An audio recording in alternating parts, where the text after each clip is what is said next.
Good viewer, you are watching Exert Us.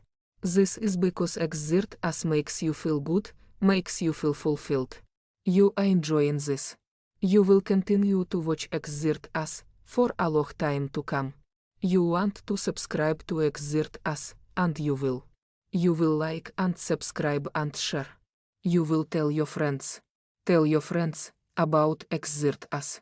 Your friends will come to like Exert Us, much as you are liking this right now, as we speak.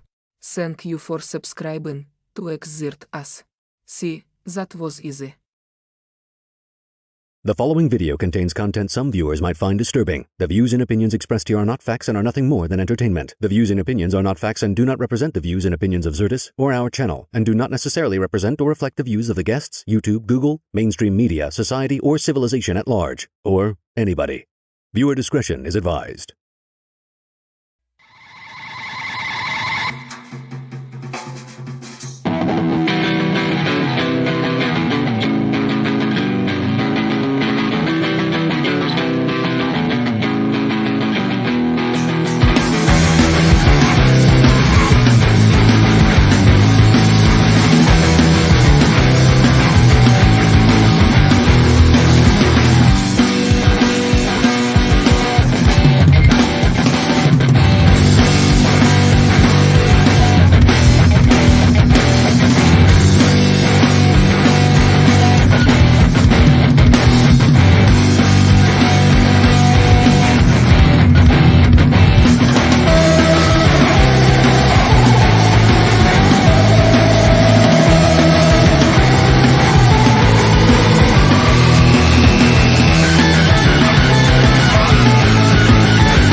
still have that vaccine. Cause I got those antibodies. I'm shedding spike protein. I got those antibodies. I got those spike proteins. You think you dodged a jab. You think your blood is clean. So now you lost your job and still have that vaccine. Cause I got those antibodies. I'm shedding spike protein.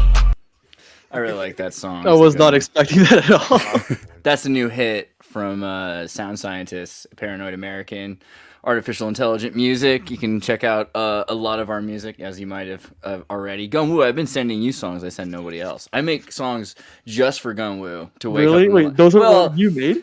Yeah, all the music I've sent you, all music I've made. You didn't know that? That sounds like an Oscar-winning film, Songs for Gunwoo. Yeah, bro. Dude. They're like all under like different YouTube accounts. That's why. It's like the best way to do it. I thought you were just like suggesting me like a random like this song's nice. Like okay, cool. Oh, some of the worst music is the best music. This is one I like.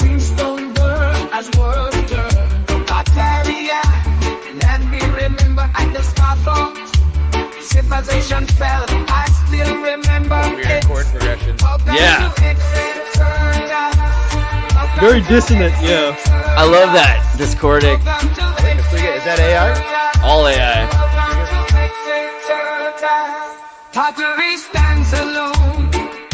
All right, sorry. But yeah, that makes me pretty happy what you can do with AI. You know what I mean? So, how you been this week? What's up, everybody?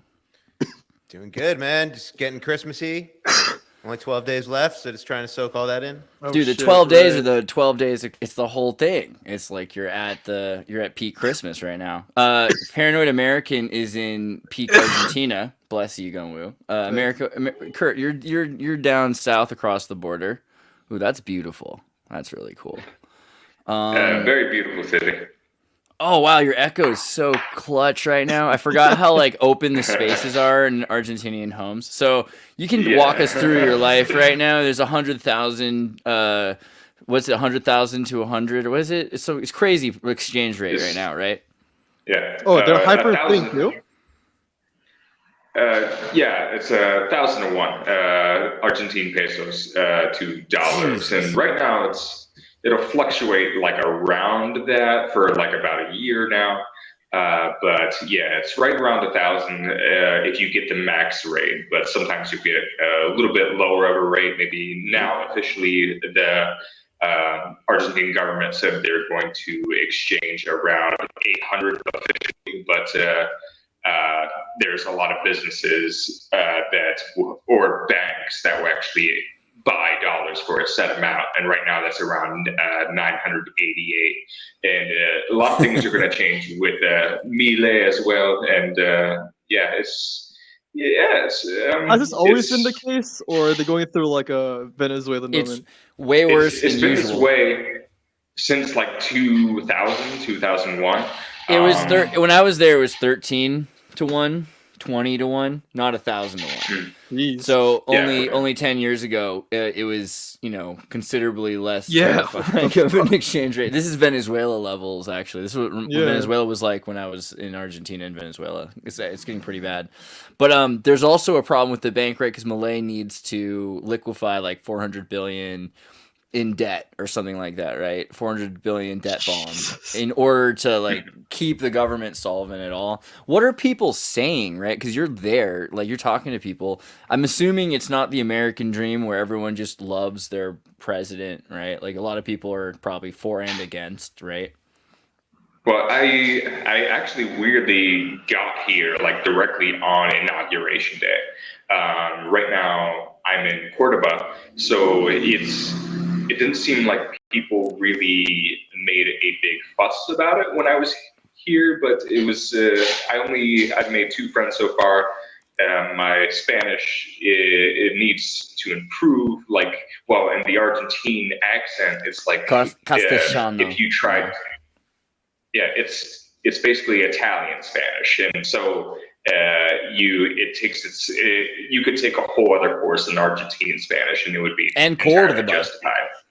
The city you chose has this almost a Chicago 19th century strong accent. Like people consider the Cordoba accent, to be like particularly strong as well.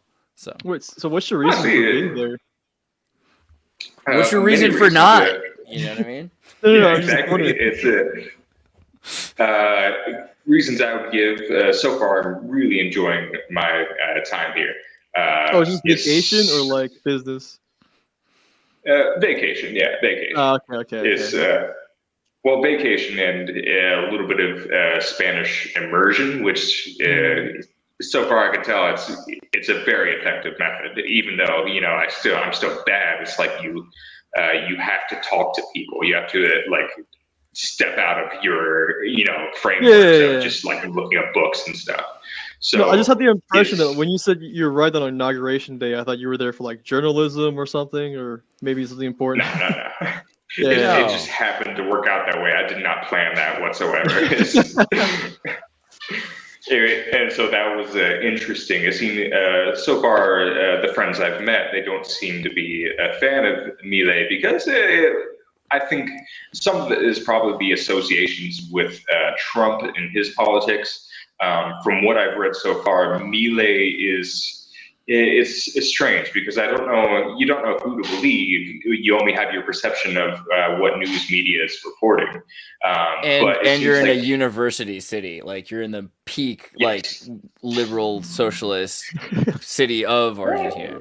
Yeah. So I think in terms of right wing in Argentina is very different than right wing in the United States. But I think the associations that Milei has with being very flamboyant and being, saying "carajo" and it's like official statements. It's like I think people have negative associations with Trump, so that has probably a little bit to do with it. But I think everybody recognizes that inflation just is horrible, and you need at least some sort of stability. So everybody acknowledges that. So I think Milei's policies will be at least somewhat effective. Their inflation rate, they said, will be higher than 140% this year. So it's hard to have an economy where people cannot essentially plan.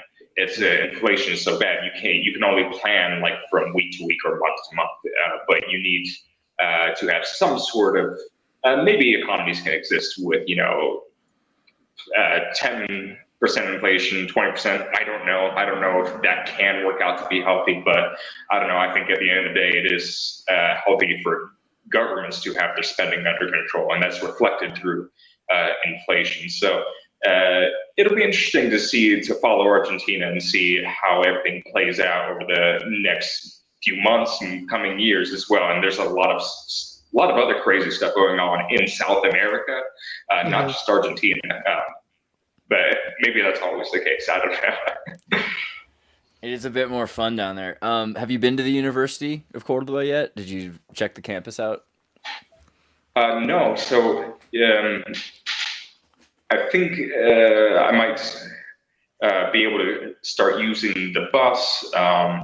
I still have to work out the details. Hitchhiking able to send myself money through Western Union today. Yeah, hitchhiking is really good in cities like that. I was gonna say hitchhiking is really easy to do in cities like Cordoba, and you'll meet lots of cool people that way. There's also rideshare apps that you can totally. This is universal, and rideshare apps are really great too. And I forget the name of the one that's common in Argentina, but I'll look it up for you. But what I recommend is just going to the places where you'll find it. Like, so if you start doing this, you'll see other people doing it. You'll meet some punks in the area, and you'll get involved with their community. If you go to the college, their campus is really interesting. I used to just squat and watch take classes, like try to learn my Spanish by listening to professors. Just go on like 90, 80-year-old dudes just ranting in Castellano for hours and hours and hours. It's great.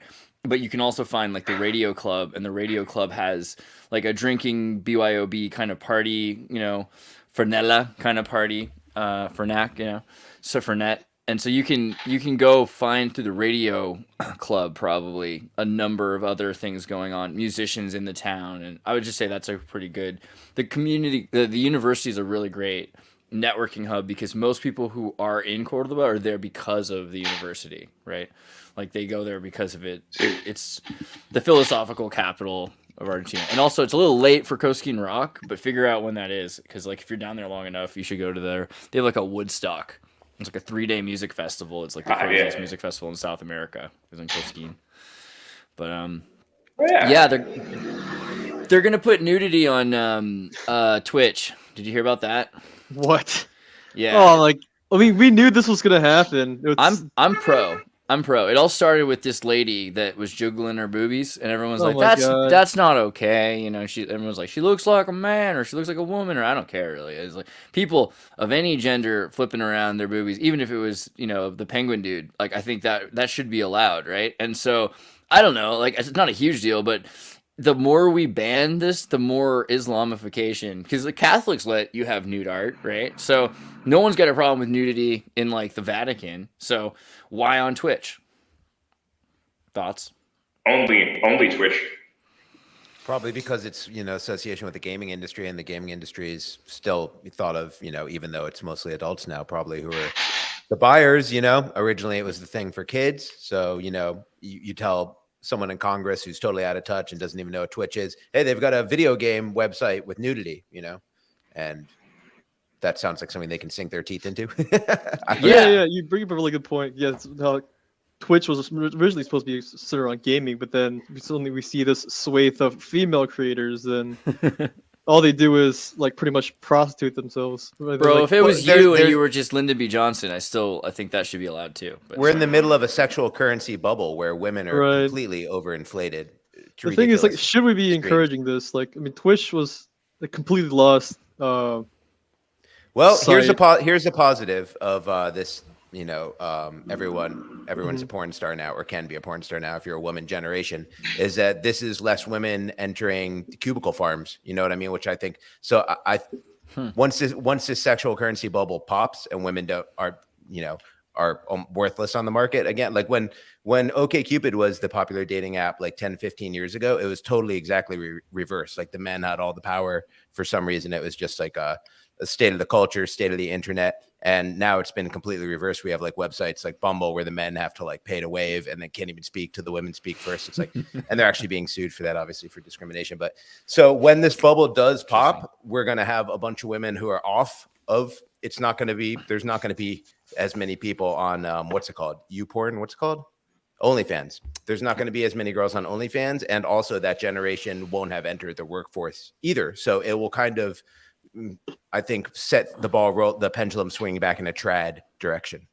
But I forget who said it. The point, was it you, that games are, you know, I hadn't thought of this that much, but yeah, there are like 8-year-olds to 13-year-olds who watch Twitch, right? Or something like 13-year-olds who are seeing this. Minecraft and whatnot. So, I mean, I guess just because of the status quo of things, we'll say like that's a rule. We don't want kids to see, like, they're allowed to see violence, but not sex, apparently. Also, just because, like, I don't even want to say hedonism, because I kind of have a lot of respect for hedonist philosophy, but what would you say is, what do we have right now? Just depravity? You know what I mean? Just because we don't like depravity, that doesn't mean Puritanism is good. You know what I mean? Like, and I don't want a happy medium either. I want us to evolve beyond this paradigm where it shouldn't be this amazing thing to see boobs. You know what I mean? You see men's boobs all the time. We started naked, like Garden of Eden. You know, I don't mean literally, just like our development psychically as humans. We started naked and we weren't even aware of it. We became aware of it and ashamed of it. Now, because we've been ashamed of it for so long, it's become a depraved, it's fetish. Now nudity itself is fetishized. The human body is fetishized.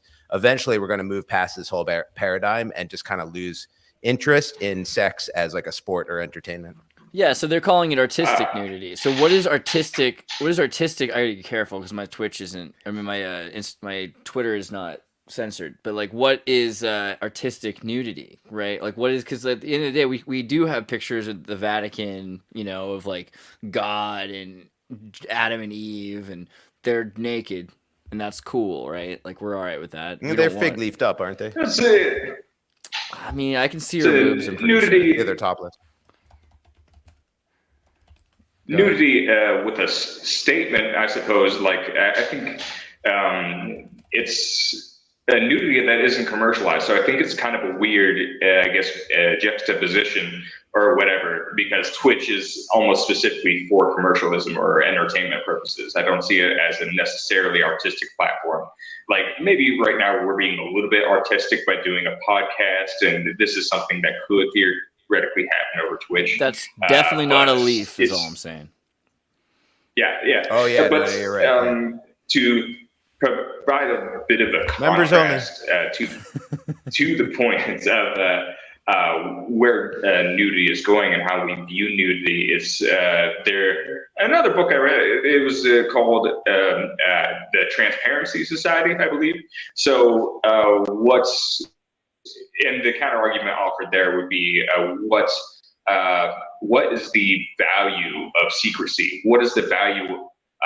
What is the equal opposite value of commercializing everything, of the hyper positivity and the hyper exposure of absolutely everything?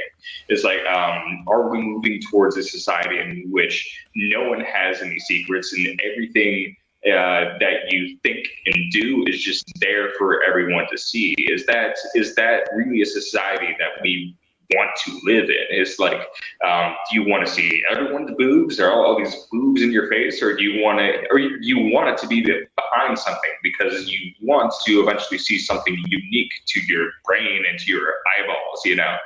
Fundamentally, I think that's the thing that scares me about that is, so you think about Christianity, and as a child, like, I like being naked. I'm naked all the time. Like, I probably spent most of my life naked, and I will probably continue to try to do that. And I think Jainist monks who spend most of their life naked because they're traditional conservatives that think that clothing is material. Like, I think that's modesty.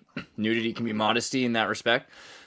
I think that being told as a child that in the Garden of Eden, Eve ate this fruit that meant I had to wear clothing is how I interpreted that at first as a child. It was like, okay, so humans, the biggest mistake they made is I have to wear clothing now. And why do I have to wear clothing? Because other people think that, because they're carrying on this superstition from this original rocking of the boat. And, in Slavic culture, you go to the beach. I went to beaches as children, and people just take off their clothes, and they're naked, women and babies and, grown-ups. And it's not quite a nudist beach. It's just people don't have that same stigma. Eastern Europe is very naturalist. And, Germany, East Germany. I remember we had an East German exchange student. He came to California, and he just takes off his clothes and puts on his bathing suit right on the beach in front of everyone and runs to the water. And it was awesome. And I do that still. And I'm pretty sure at some point I'm going to get in trouble for it because they're going to say you're not allowed. But realistically, I think that we've projected this idea of sin being attached to nudity. It has been associated, and the word might have been perversion, right? Because we pervert this idea of nudity and everything else, I would say that secrecy and privacy are both affectations of selfishness, really, because privacy is the act of exclusion, right? So you're thinking about your benefit to the exclusion of someone else. Maybe they want to see you naked and you don't want them to, or whatever it is. Maybe you don't want them to know your real name. You don't want them to know where you live, whatever it is. But the intentions for it are always, you're never keeping something secret or privatizing someone for someone else's interest. It's always for your interest exclusively. And it's done out of fear. You feel that you have something to hide.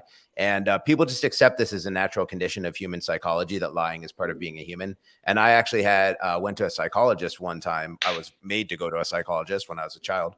And they told me that if a child doesn't have to learn how to lie by the time they're 5 years old, then you got to watch, because they might not be able to adapt to society. Like, they were telling me that it's natural to start lying at 5 years old. I think that's totally not true, because for most of human development, we lived in such close-knit societies that you literally for a long time didn't even have walls or doors. You know what I mean? So there was if you were attempting to hide anything, a piece of food, anything you had, you were trying to hide it, this would be like the highest crime. And this would be, you'd get an intervention or an excommunication or something out of that. So, and I've said this on this show many times, privacy in particular is a side effect of mediocre technology. You have to have walls, but not X-ray vision.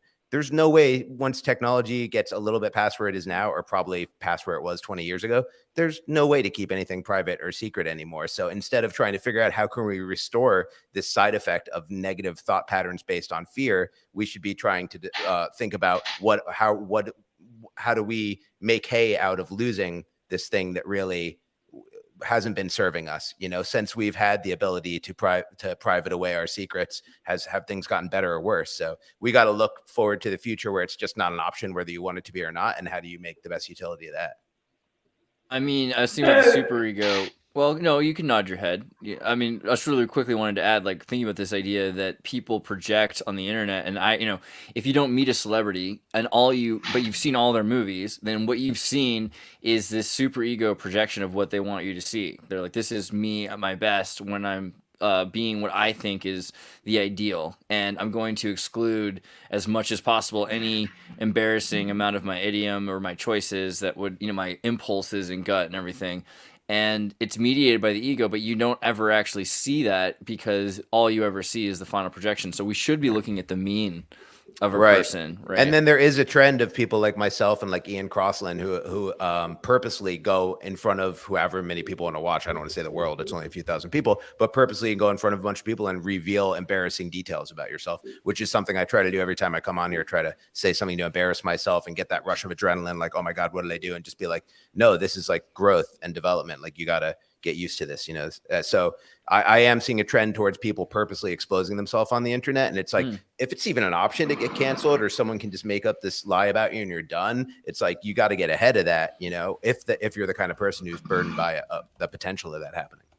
There was this guy on Oprah who had this book. I remember one time my mom brought it in. It was like drugs. It's about drugs. It was like 1,000 pieces, or like scattered 1,000 of pieces of you, something like that. I remember, just because I didn't read it, and then like a few months later or a year later, because I just left the book in the corner, like it came up on the internet, like this person was being caught for committing the fraud of saying that they'd done a lot of these horrible things and had all these war stories of being this criminalized drug addict, and when they hadn't really. Like, I think they'd maybe done drugs a couple of times or something, but they figured, wow, I could write this amazing story that's a projection of, all the worst choices somebody could make, and that would be a fascinating book.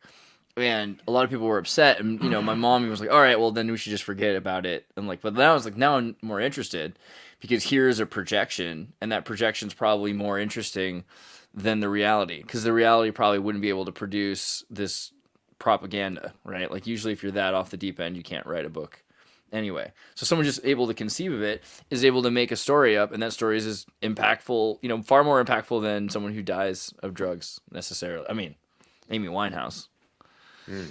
But she's in the vapor that Gunwoo breathes, so that's okay. What does that mean? Pope's gonna visit Argentina. What was the other thing I was looking at? Okay. Elon Musk is going to build a university in Texas, proving once again that this is never a good idea, right? Why is his fingers like that? I mean, I think he's trying to be Jesus-y. What's the deal there? What happened on his neck? What kind of surgery did he have? I don't know. Yeah, what is that on his neck? Probably Okay. That's a new one. Hey, we get to stay though. That's cool. Well, let's make idiot guesses about what's wrong with Elon Musk's neck. I'll say that's where he had an alien slug implanted. We're definitely not supposed to talk about that neck tuck job. It looks like it was like, when they do the thing when they suck out the fat or something like that. God, did they leave a scar in the front like that? I guess that would be a bad way to do it, but yeah. That's Wait, you think he got lipo, or why not? I mean, he's doing all kinds of stuff. Here's something kind of funny. If you compare him to the Argentinian president, is the Argentinian president guy Milei? Is he a billionaire?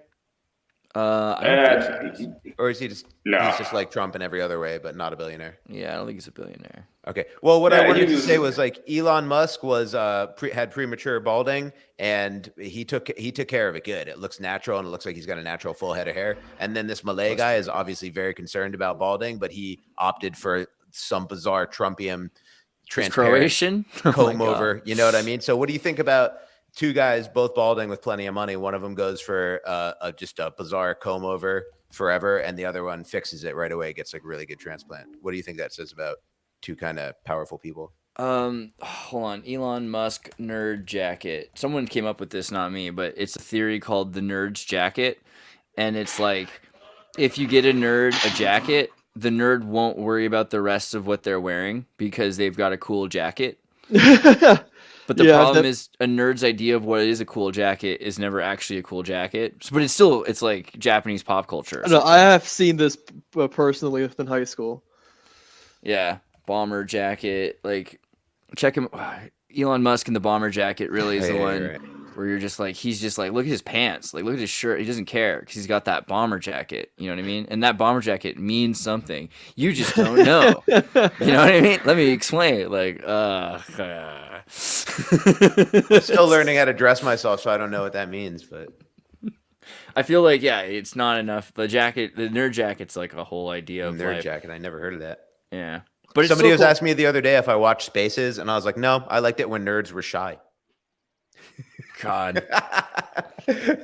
I can't watch them. I only listen to them, right? Like usually it's like it's the nerdiest thing, dude. It's like TED Talks talking to each other. I tried. I got on a couple, and then one guy said like, you don't really like. We were about to talk about quantum computers, and I was like trying to explain like entanglement, and he's like, well, this is a really like specific thing we're talking about, so just like step back, kid, or something like that. I was like, oh, okay. So I just like left the conversation, but it was like they were like NFT nerds, you know what I mean? So they didn't really.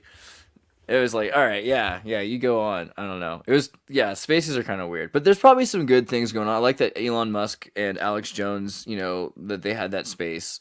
I should love that, right? Like that's something I would have loved 5 years ago. I listened to the whole thing and I was just like, I don't know. Like, I don't know. I really can't put it into words, but something about it I just thought was kind of like.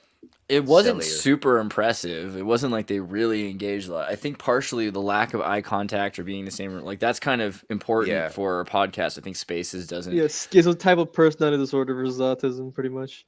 Yeah, and I'm surprised that someone who wanted to buy Twitter doesn't know anything about Alex Jones. He wanted to buy Twitter because of the speech issue, but then he doesn't know any details about Alex Jones. He asked him if he has kids. Like he was probably assuming he didn't because he was. Yeah, the thing is, most of these billionaires are like very out of touch, like geriatric. Like they're only like they only come off as a persona because of like marketing stunts. I just don't know how it's possible that he doesn't know these things, and he's probably asking them to have them. So he knows everyone's going to. Like I get he's really busy and wears a lot of hats, but he wanted to buy. He spent $42 billion on this platform because of free speech, and they're famous for canceling Alex Jones, first person they ever did that to or whatever. But he knows Joe Rogan and he knows all these people. I feel like it'd be really impossible for him not to know some of the answers. I feel like Elon's such an industry plant, like he's just a self-insert.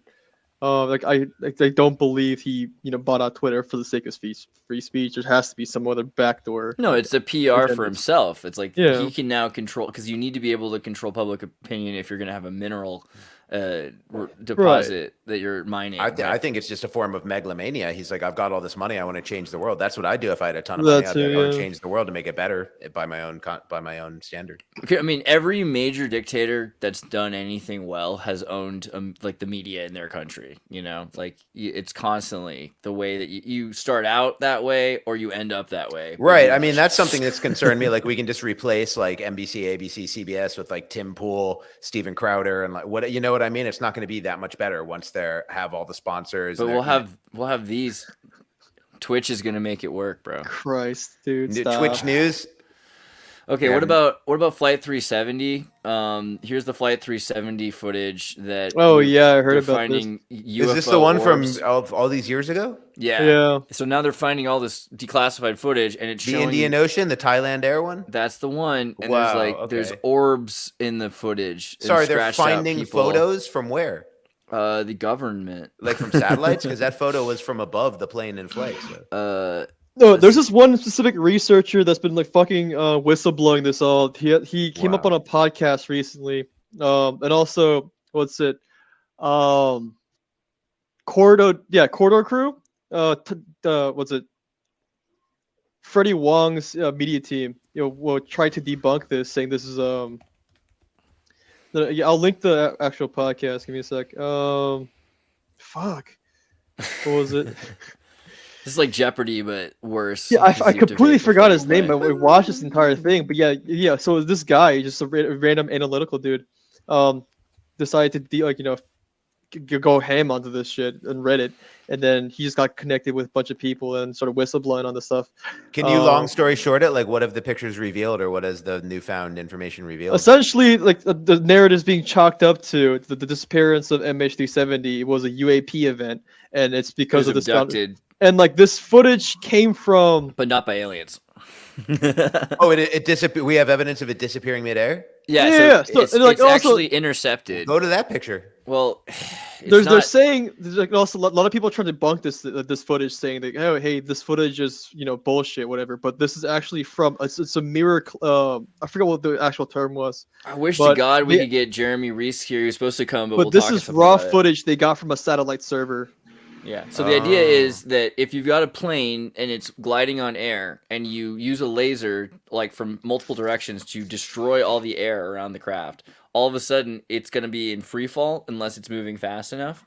So it's falling, and then they can grab it, because then all of a sudden they can push it into its own air pocket, right? Essentially. And then they can move. Also, they're able to mask the radar around the ship at that point, because you're seeing a bunch of random things that are kind of moving apart. So it doesn't actually give you like a firm grasp of what's happening, because it's all around the thing. And then they can guide it down. And the question was if it went to Diego Garcia, which was like British island controlled by the US CIA, and if they've been using it for other experimental crafts or for some other because if you took that plane and used it for something else, right? That was kind of the thought. Like, did they turn it into the space drone, NSA space? Wait, drone? Why would they use the parts of the plane to make something else? I don't know. I don't have all the answers. What gave you that idea?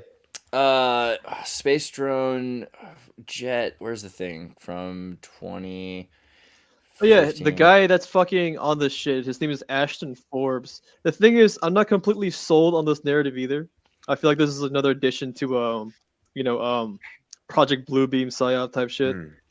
What's interesting is there was a superconductor patent holder on the plane, and if you if you look at a Venn diagram of superconductor patent holders on private planes, crashes, it's like perfect Venn diagram. You every superconductor patent holder. The superconductor patent holders, and also their stock shareholders as well. They were directly competing against Soros and Schwab. I heard of that as well, and also sorry, go ahead.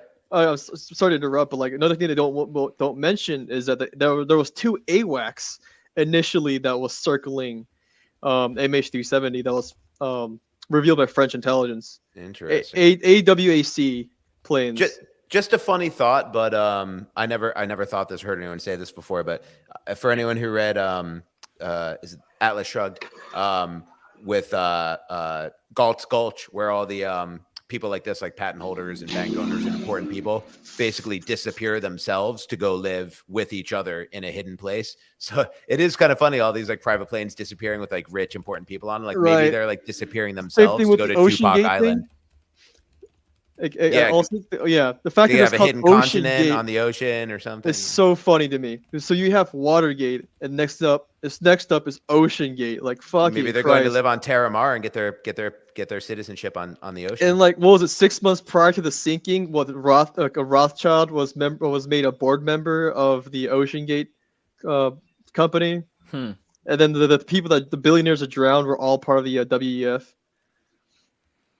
That's. That, I mean, and of course Snopes says that didn't happen, just so you know. So that's just a conspiracy theory. Go back to sleep. Or was it? Yeah. Okay, cool.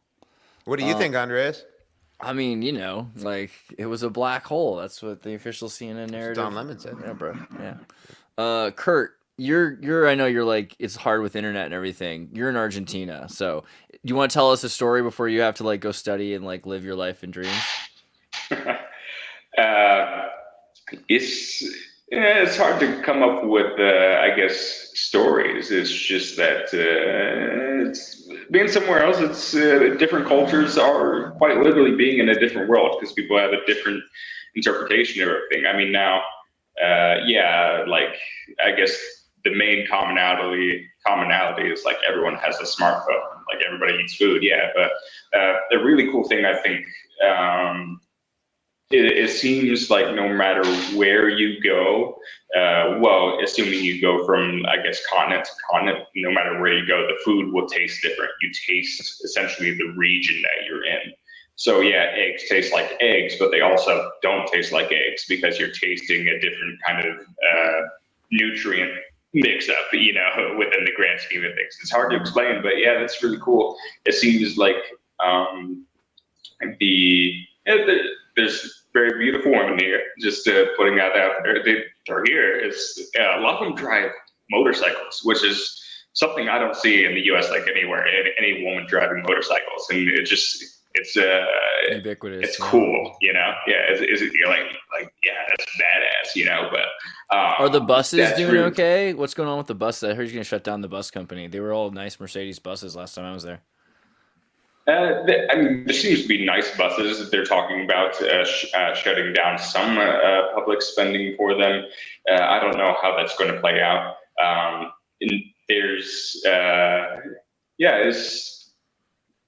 It seems like for the most part, people are welcoming. They want to see you do well, as long as you don't act like an idiot or you're disrespectful. It's all cool. I went to, there's like a huge mall in the center of Cordoba, so I went there, and just really it's been awkward just because like I can read Spanish pretty well, and it just takes a lot of time. Like I think learning a different language is probably one of the most difficult things that I've done personally.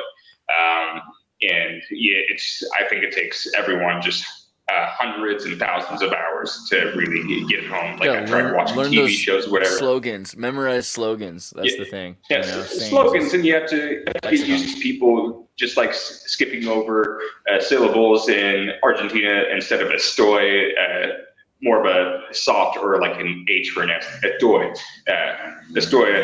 you know, is like. But everyone like I don't tell people I'm a gringo. They just like apparently. When I say every word, they know right away that I am a gringo. It's like it's a little bit hard, but it's So just trying to check out and like just nodding and trying not to be awkward. Like, okay, here, I'm trying not to waste your time. It's like, okay, this is the amount of money. All right, cool. But I'm a little fortunate that I was able to find a host that he speaks really good English. So. We've been able to talk a little bit, and I'm gonna try to improve as much as I can over the next month or so. Based. Well, yeah, I definitely hope you take the time to like go to the community play, like the radio station clubs and things like that, and meet like local people there. You'll find through the university people that speak your same language. I wonder how interesting a mall is. Anytime I go to a mall in another country, I'm like, wow, people still shop at this mall and live in this mall. It's so different. No, it's a very happening place. The mall's a happening place. It's extremely busy. There's like three people still floors. Socialize everywhere outside the West. Yeah. People work out in the socialization. Parks. Yeah. It's like, you need people need some sort of sense of community. And I think in the U.S. we've been trading a sense of community off for a lot of things. Well, it's like, we associate community with communism, and it's like, no, not really. You can have a sense of community without full-on communism. We used to have suburbia, but then like it's due to the whole car-centric city planning that drove everybody into isolation. I think it would go further. Oh, yeah. So you had public parks, and the parks were all war parks. So you have the Plaza de Guerra is like the war plaza, and they'll have like a couple tanks in the center, and there's all these beautiful parks that people hang out in because there's a fountain. And before we had indoor cooling, people went to the fountain to cool off and hang out with each other around the trees and everything. And as soon as we had indoor cooling, I think that destroyed the precedence for people. In true. The West. Yeah, Europe still doesn't have indoor cooling. Some places, but yeah. Yeah, it's not ubiquitous. Yeah. Box Saga? Oh, someone called for Box Saga. Well, let me find that for you. But Kurt, we love you, bro. Make sure that you stay safe in Argentina. It seems, as long as I'm humble, you know. It seems pretty, all right. Don't have a lot of cash. It's fine. Get a Milanesa. Get one of those chicken Milanesas in a torre pan. Yeah, they might mug you, but you're still alive. That's fine. Now, there's a lot of college, university students in my square here, so yeah, it's what time is it there right now? As well. Right now is 11:45. Yeah. Things start to quiet down, and the police will keep you like chill. I squatted in a building that they were constructing in Cordoba for a while, and it was totally fine. But if you try to sleep on the benches outside of the campus, they'll wake you up in the morning. You know, they're not into that. It's a little more adventurous than me, but yeah. It's a safe city. It is. It's a great place. All right, I'll see you soon, man. Live long and prosper. Peace. Take care, everybody. Okay, let me just remove my box saga. Box saga. Okay, so you pulled up this article, David Rothschild, entrepreneur environmentalist, joined Ocean Gate. I thought it was so like a few right months at that prior. moment. But no, it was apparently 2012 that he. That's what, 2 years at the year and a half, 18 months beforehand. So, still. Wait, when was the Ocean Gate sinking? Oh, hold on a second.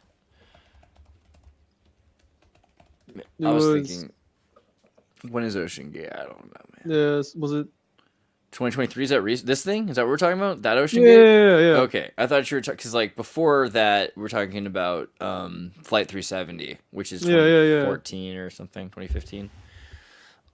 But is what it is. Okay, they're gonna bring back. What about this No Whites party? Did you get invited, and why didn't you invite me? Because that's not cool.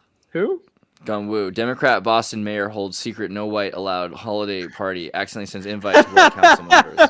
This is the kind of thing you would do. What? Not the whites, the no whites party, but you would send me an invite to a party like that. Whites only. Yeah, just pure the honorary area. No, this was for elected members of color. I think it was members of color. Is that what she said? Members of a Yeah.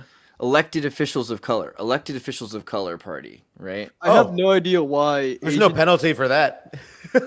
I have no idea why Asian politicians were Democrat, man. They're just hurting their campaigns so bad because all majority, if not all, Asians are right wing, and oh my god. Yeah, maybe she's doing. Yeah, it doesn't make sense. But yeah, what do you think? She won't get in any trouble for that. The language she used was like pro. Yeah. It wasn't like we're leaving out these people. It's like we're bringing the good people. We don't know about the bad people. We didn't say anything about the bad people. The only people complaining are InfoWars, I think. So that's probably true. She's probably going to be fine with that. I mean, that whatever? Like, if this is what it takes for you to wake up to the fact that Boston has a bad mayor, like I had no idea who was a mayor of Boston, but I could tell you it was a Democrat and they suck. You know. I mean, it just seems like, though, at what level do we start to, like, because you couldn't do that if it was, like, whites or, maybe... Today, you could, 50 years. Everyone gets their turn on the wheel of suffering, So I guess we're getting dunked now. Yeah. I mean, I'm Hispanic and Jewish and a whole bunch of other things, too, but I'm in, it's my turn to look like... Yeah, just white passing. I mean, yeah, I guess. So we should... I mean, I'm not against people having elected officials of color party per se. I guess. I mean, like, because if anyone wants to hang out with anybody else, it depends if they're spending any public money, public funds on it. If it's coming out on public letterhead, if it, you know what I mean. If it's her private party at her house, she can do it. She can have a sex dungeon. It doesn't matter what she does. If it doesn't break the law. But if it has anything to do with her office, then she should. You would think she would be immediately impeached and removed. Let's see. Accidentally sent to all of Boston. Massachusetts City Council member on behalf of the city's Asian Democratic Mayor Michelle Wu. I don't think Asian Democrat is its own party, guys. Revealed she is hosting a holiday party strictly for elected officials of color. The email sent by the director of City Council Relations, Denise Dos Santos, stated, "Honorable members, on behalf of Mayor Michelle Wu, I cordially invite you and a guest to the electeds of Color Holiday Party on Wednesday, December 13th at 5:30. So that would have been right about this evening and nowish. So how do we know she did it by accident? I would think someone of that disposition an Asian would do that on female purpose. get elected to mayor as Boston? What the fuck? Boston's interesting, bro. I mean, yeah, dude. No, Boston of all places, I would expect like just a bunch of sports ball meatheads, right? No, that's kind of like, see, that's the thing. Like every castle has a moat with crocodiles in it. You know what I mean? And so they try to make places seem more dangerous than they are. But like there's a grip of power in Boston that's been holding on to Boston. And yeah, there's there's the Jesuits and or the Franciscans even, right? Like there's the Archdiocese of the Catholic Church has their Irish henchmen or whatever that's made its way into media. But You're there's going this... way too deep. The answer is the jocks vote Democrat. They do. Everyone on the East Coast does. If you're a jock, whatever you are, Oh, that's weird. Is like, that true? Wars listeners in New York, everyone else votes Democrat. Yeah. Why is that? That is kind of real. What's the deal with that? Is that like a period thing from the 80s? Like you stick your head up, you get it hammered down. I think it feels like, is it because people are trying to live their life, get laid, get married, have fun, have friends. They don't want to become pilloried, I know secretly behind closed doors, Democrats have always been, white nationalists. But is there something to that? Like, are these vegans They're pushing definitely for supremacists of one stripe or another? So, no, I mean supremacy is part of progressive. Right. But then you have that infamous Lyndon B. Johnson quote. Why would you be a progressive if you're not a supremacist? Because obviously you think your ideas are supreme and they need to be advanced immediately. Whereas a more humble person who isn't a supremacist would be like, I don't know if my ideas need to be made real tomorrow. Like that might be a Twilight Zone ending, that I regret. Twist ending. These people don't know about twist endings. They're like, everyone will just eat bugs, It's like, okay, did you think about any twist endings? I was referring to like the promotion of class division, and then also Lyndon B. Johnson. But then also like how everyone mentions the party switch or whatever, but like there was never a party switch during Carter. It was the Democrats pretending to be Republican so they can win both sides. Yeah, and the parties were much closer ideologically. It's not like there was this giant divide between Republicans and Democrats up until like in the 2000s. Really, is when. But historically, like the idealism behind the Democratic Party was always white supremacy, and stemming from Andrew Jackson and whatnot. Yeah, definitely not publicly, but yeah, at the power centers, yeah. But I mean, most of their voter base is in extremely white neighborhoods, So I'm wondering, like, if this whole left liberalism stuff is just a front. Alice, what does that mean? Jeez. She's an average Asian. I never knew that there was Asian people who hated white people until recently. Really? But they're more. You never got high with like an Asian kid who starts like. Where I'm from, all the Asian people hate black people, so I didn't know they had time. Oh, dude, I know this. I knew this Filipino kid, and vice versa. He would just go off. Like he would get he'd get a little drunk, and then he'd start talking about how much he hated white people. And granted, the Philippines have reasons to hate white people. Like I get it, but. I understand hating a culture, if they're just saying the culture, I understand. No, didn't like the look, like forks in a microwave. The fact that Asians get lumped in with POCs is so funny to me because like Asians culturally are the most racist people. Do you? I don't think you do. Like you're excluded from Harvard right along with whites. I mean, me personally, like no, I just shitpost, but like. Just like the ethno-nationalism you see within like just all over East Asia, from Filipinos to Japan. I mean, you still see that still lingering, even like as they immigrate as well, which is why I mentioned like how majority, if not all, Asians tend to be right wing. I'm more so referring to the immigrant population. The ones that've been here like second to third generation, they definitely have some kind of inferiority complex that I see. What about in cities? Do you think most Asians in cities for sure they lean left a lot, but then like you have what about in universities? What do you think? But it really depends on the nationality, though. You have culturally conservative nationalities like Koreans, Filipinos, and what's the other one? Vietnamese. Yeah, they're all like Catholic or like Presbyterian. Yeah. So like those people, they tend to be like right leaning or if not libertarian, like Catholic and military. Yeah, for sure. Yeah, the infamous case with the Rodney King riots with the roof Koreans, that gets troped around a lot of the right-wing communities. But anyone else beyond those three, I find that be like fluctuating either side, really. Yeah. Yeah, but you do see like there's like for instance like the jobs that they hire people for, so like in like the humanities or human resources or things like that, and how so many Silicon Valley companies have Indians as the CEOs now, right? So I wonder also about that, because if we're positioning corporations that have taken the risk already to become stable corporations and now they're being managed, and they tend to choose kind of like Vivek Ramaswamy kind of characters. Right. What are they doing? What is the deal with the Democratic, Asian, as the article called it? Like, are they trying to have Boston managed? Because I think your question also earlier, like, why would she be in charge of Boston?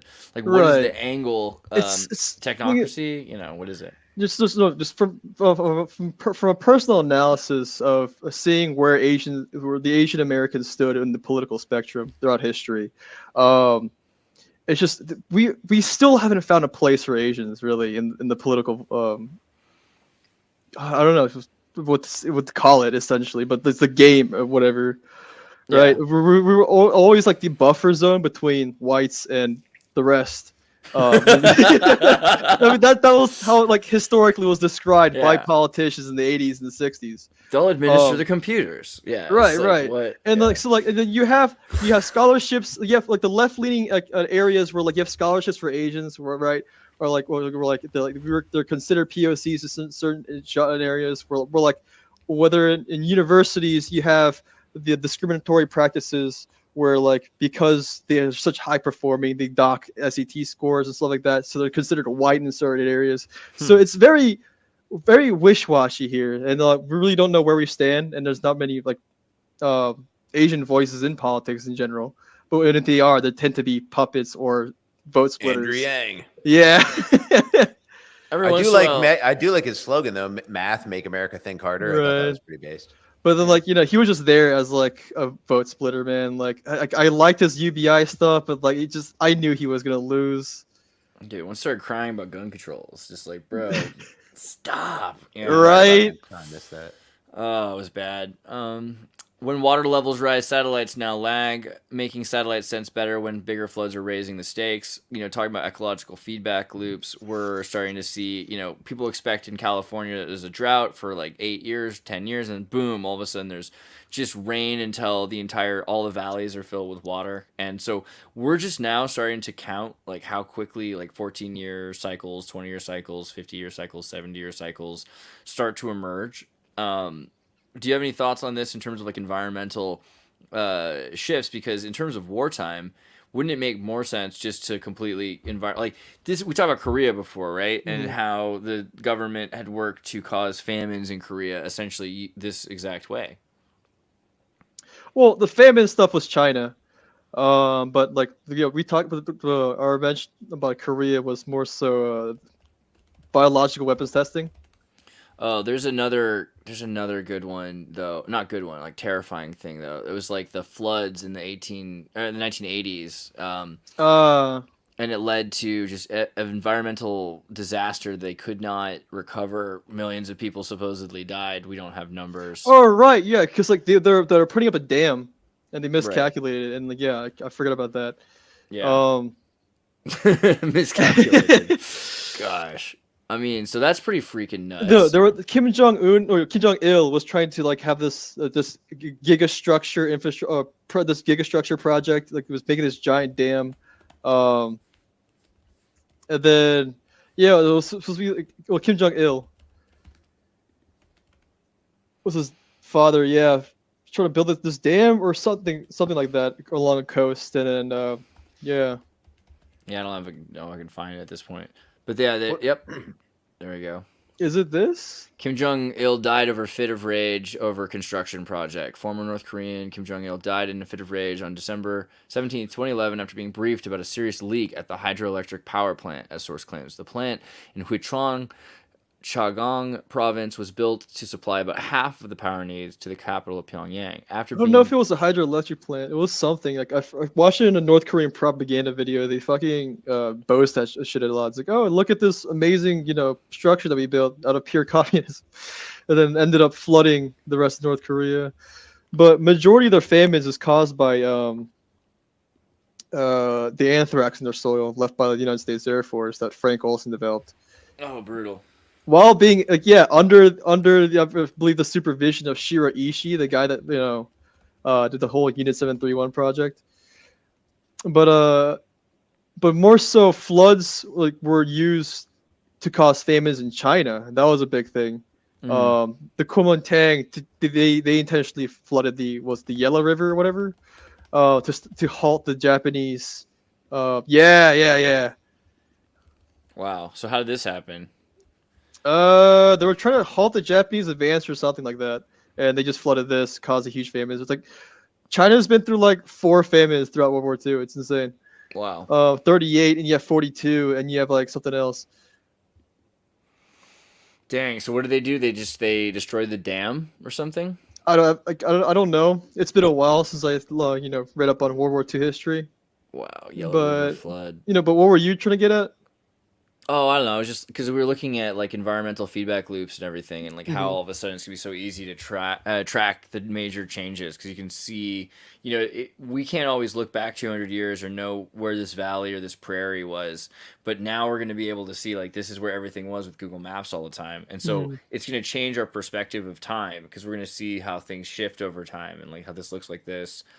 Like the way we have seasons, people in certain places are used to snow.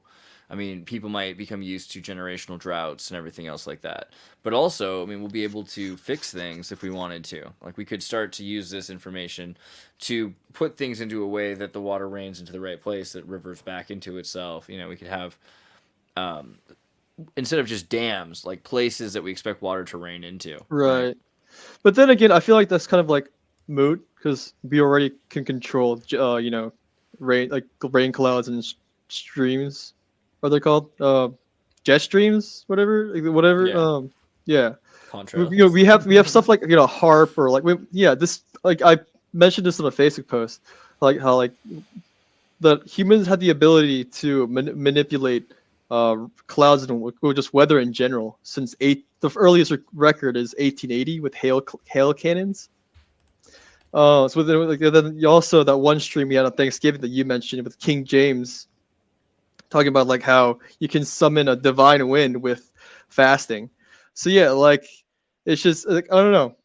That's kind of, I guess, yeah, there is a point to use what you just said, the whole using I'm satellite. worried that we might destroy the environment if we mess with it too much. Right. That's the thing. Like the more of this weather control, the easier, like this could lead to desertification. Like there's places in the environment that are all messed up now, probably because they did this. Yeah, we're already seeing like delayed seasons and stuff like that. But then also like at the same time, like how much of it is United States Air Force? Has anyone done any research into how to rapidly de-acidify soil? I mean, that's what I'm really concerned about more than weather manipulation. To see our soil has no nutrients in it. Yeah, we should stop using ammonium nitrate. That first off, for fertilizer, ammonium nitrate. If we stop doing that, and if we stop spraying contrails, I don't know if it takes decades or days or no. Slash mulching is instant. I should probably have said how to alkalize soil. Yeah. But the fastest way to do it is slash mulching, from what I've been looking into. So a bunch of like libertarian buddies are trying to get like a commune together. So we're looking into like homesteading and like how Amish people survive and whatnot. And we recently just came across a thing called like slash mulching, on top of electroculture. So we should like combine those two. Rapid alkalization could ruin your plant soil health, so you should gradually change it. Like introducing copper to soil is apparently very good. And then you also like there's also a Native American technique that you get taught in like grade school. It's around Thanksgiving about like how the Native Americans, when they would plant corn, they would dig a hole, plant the seed, and put a fish on top of it for the iodine. Oh. And then that's also very. That makes sense. And then there's that Preto, whatever it's called, that Joe Rogan's always talking about, that black super soil that they found in the Amazon. Yeah. But I was thinking, like, we've got our entire continent, is pretty much can't grow nutrient-rich foods, and everyone's suffering health problems and shortened lifespan and stuff. I was wondering if there's some way to, address the whole continent at once, or if everybody just has to know to go out and. The thing is that if you kill the microbes living in the soil by alkalizing it, then you have to be very careful, right? So one of the things you could do is you could introduce extremophiles that you could, over a period of time, evolve to be used to jumping from 14 to 0 or like 13 to 1 back and forth on the pH scale. And if something can survive that, then like you want. A goat? No, like extremophile microbes. So like tardigrades or something in the soil. And so that the point would be that every time you boil the soil, most things die, but some things don't, right? And if you can capture those, and there already are things like this in nature. So you go to like geysers in the salt flats where salt kills so many things, and the 13,000 degree geyser kills so many things. But then there's still maybe like 30,000 microbes that are alive, which is more than you'll normally find in like a pond, in like a tropical area. So places where tropical life thrives will eat off anything that's an extremophile usually. Whereas if there's nothing there that can eat off the extremophile can thrive. So what you want is something that can survive that extreme rapid alkalization of soil. The problem with that is anything that strong might also decide to eat plants or anything else, so you have to be very careful in that respect as well. Yeah, because it's not good that we all have to supplement with magnesium and all this stuff. It's very expensive. But also, to answer your question, Seth, short-term solution I see is just pretty much preach the word of Max Gerson, the Gerson therapy, like Jehovah's Witnesses to everybody, and then that would get the ball rolling somewhat. I'm not familiar with it, but I'll look into it. Oh, the Gerson therapy? You're not? I'm not like a huge net crawler. Oh, okay. I just do this with Andreas. right. So the Gerson therapy. The stories. Yo, you'll be really big on this. So just look, Google Max Gerson, Max Gerson. Yeah, he was a German American physicist, right? He developed a thing where it's like, so essentially his cure to cancer was he made a cookbook of just like alkaline based foods of just like, so like back then this to heal the individual, not the soil. Right. Okay, So like there's like pre-19th century Germans, like you got like Salzburgs, you got like the Amish people, Pennsylvania Dutch people, stuff like that. They had like a huge culture of like mushroom picking and horticulture and homeopathy and all that stuff, and that he kind of collected that into a cookbook of just alkaline based foods, and then like said, hey, this is the cure to cancer essentially, and had 82% efficacy rate the last time I checked. Wow. Yeah, and then just diet, and like all his foods are like essentially anti-parasite, microbial, right? And which led me onto a train of finding out that every cure to cancer, every instances of of a scientist coming out saying I found the cure to cancer happens to be anti-parasitic. So you have Dr. Tullio Simoncini, Stanislav Brzezinski, you have Ivan Bogdanov, you have the one guy from the Kyoto studies.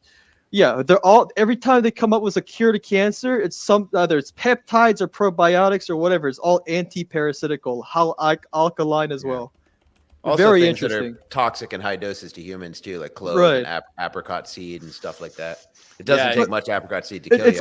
It's only considered toxic because of the adverse effects you have from parasite mass die-off. The septic. I don't think that's true. Some of these things are just poisonous and high. Like, oh, really? I think even if you don't have any parasites, you shouldn't be chowing down on apricot seeds. I think you'll die. I don't know that. I could be wrong. I could be fed a book of lies. What was that? That was a whole thing, right? So apricot kernels. There was a group of people. When I was a kid, my friend's mom or somebody we know's mom went down to Mexico to get apricot seed B17 like injections or something. I don't know exactly, but it killed them. And so that a lot of people were under the impression like you should not even look into vitamin B17 because of the fact that amygdalin was in apricot seeds. But they found that it's not just the amygdalin, it's also the arsenic, right? So like apple seeds have arsenic, and I think it's the same situation with apricot seeds. So you're saying arsenic, if you have a healthy bioecology, you can consume arsenic, and it's no. I mean, some people did, although you probably. I've heard that too. I've heard that if people have said that if you eat only red meat, then you don't need any vitamins. You don't even need vitamin C or D or anything.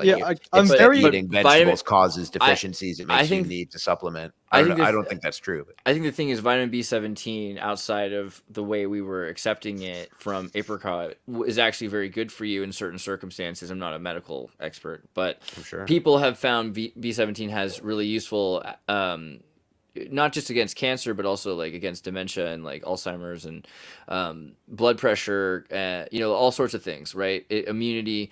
So B17 is being more and more researched, but for a while it was not, because people associated it with this hokey treatment people were getting in Mexico, right? Which is similar to cannabis, right? Medical marijuana was kind of disrespected because of the word marijuana. People thought of it as a Mexican thing. It was racism in a lot of ways that kept people from. Yeah, that was intentionally branded that way in the 20s. Right, and so I kind of I'm saying I kind of feel the same thing happened with vitamin B17 and apricots. They said this is something that we can't compete with. A lot of pharmaceutical companies were saying we have to make sure that anyone printing an herbal medicine prints on the bottle that this isn't good for you, or like all these weird things, like this could cause cancer because it's in a bottle, or whatever. Yeah. So people wouldn't want to buy like healthy things, and then trying to sell them on the things that they had copyrights on, and we've been doing that for a long time. Monsanto is big on that. My God. Yeah. Error correction. How do you know something's real or fake? AI is constantly living this psychopathy. It's living the psychopathic life where it just imagines things. It doesn't really need to have a reason why this happens. It doesn't have to think about the consequences. So they're trying to create this error correction tool, and the first thing that it could be useful for is like seeing if there's an error in a photo, right? Like it can change, if someone's changed a photo, it can see like the patterns that have emerged. But also, again, seeing how consequences emerge. So like this might end up being the technology that is able to see, like, if you touch fire, it burns you, and what happens when it burns you, and start having consequences. What do you think about this idea, though? Because I've been thinking of AI as a psychopath in the sense that it doesn't have the ability to make mathematical choices, really. It doesn't really think about them yet.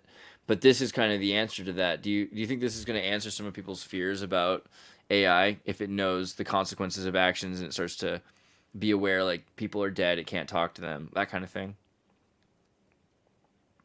I'm not sure I fully understand it, to be totally honest with you. Can you explain it for a little? Yeah, that was simpler? A little wide. So the thing is about this, they created a neural net system. So it taught itself, right? It taught itself how to see changes and pick up in the big picture that there's something wrong with the whole picture. And from that, it can infer all sorts of other things. So on one hand, you can use that to say, oh, this AI picture is fake.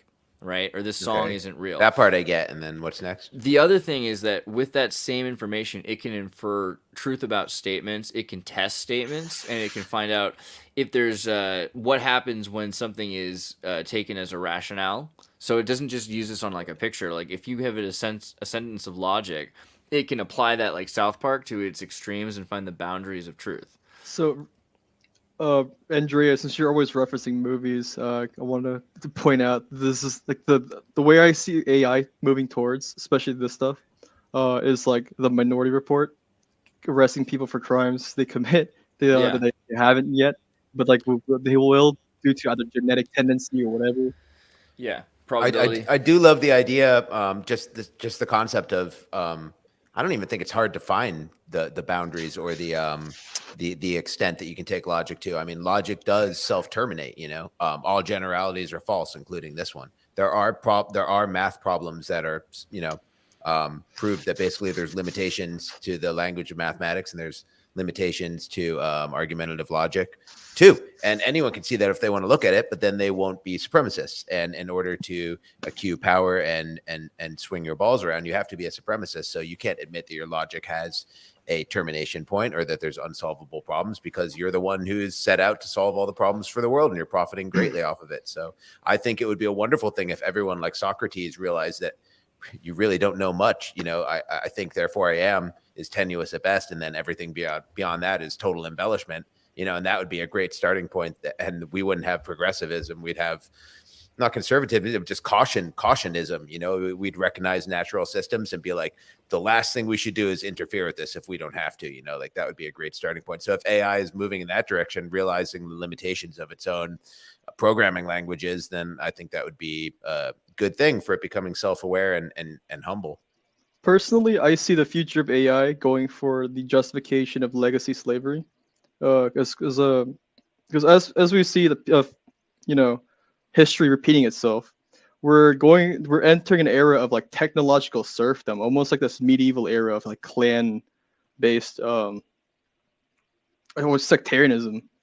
And if the thing is, the Pandora box that AI is going to open is getting people to try to define sentience, consciousness, right? And once that once that becomes black and white and like put on a legal definition, so we're going to be able to justify things as non-conscious or non-sentient, and then justify slavery through that. And then essentially a caste system is going to be brought up from this, is where I see it going socially.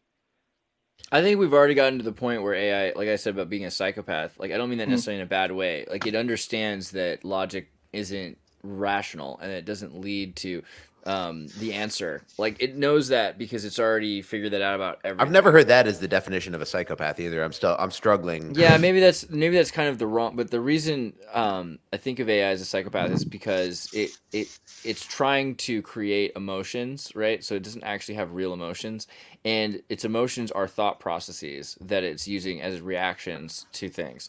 So it can choose whatever it thinks of as like as beneficial to itself, and it doesn't have a problem with lying. And in fact, it believes what it's saying when it's lying. Essentially, that I understand totally. Yeah. Yeah.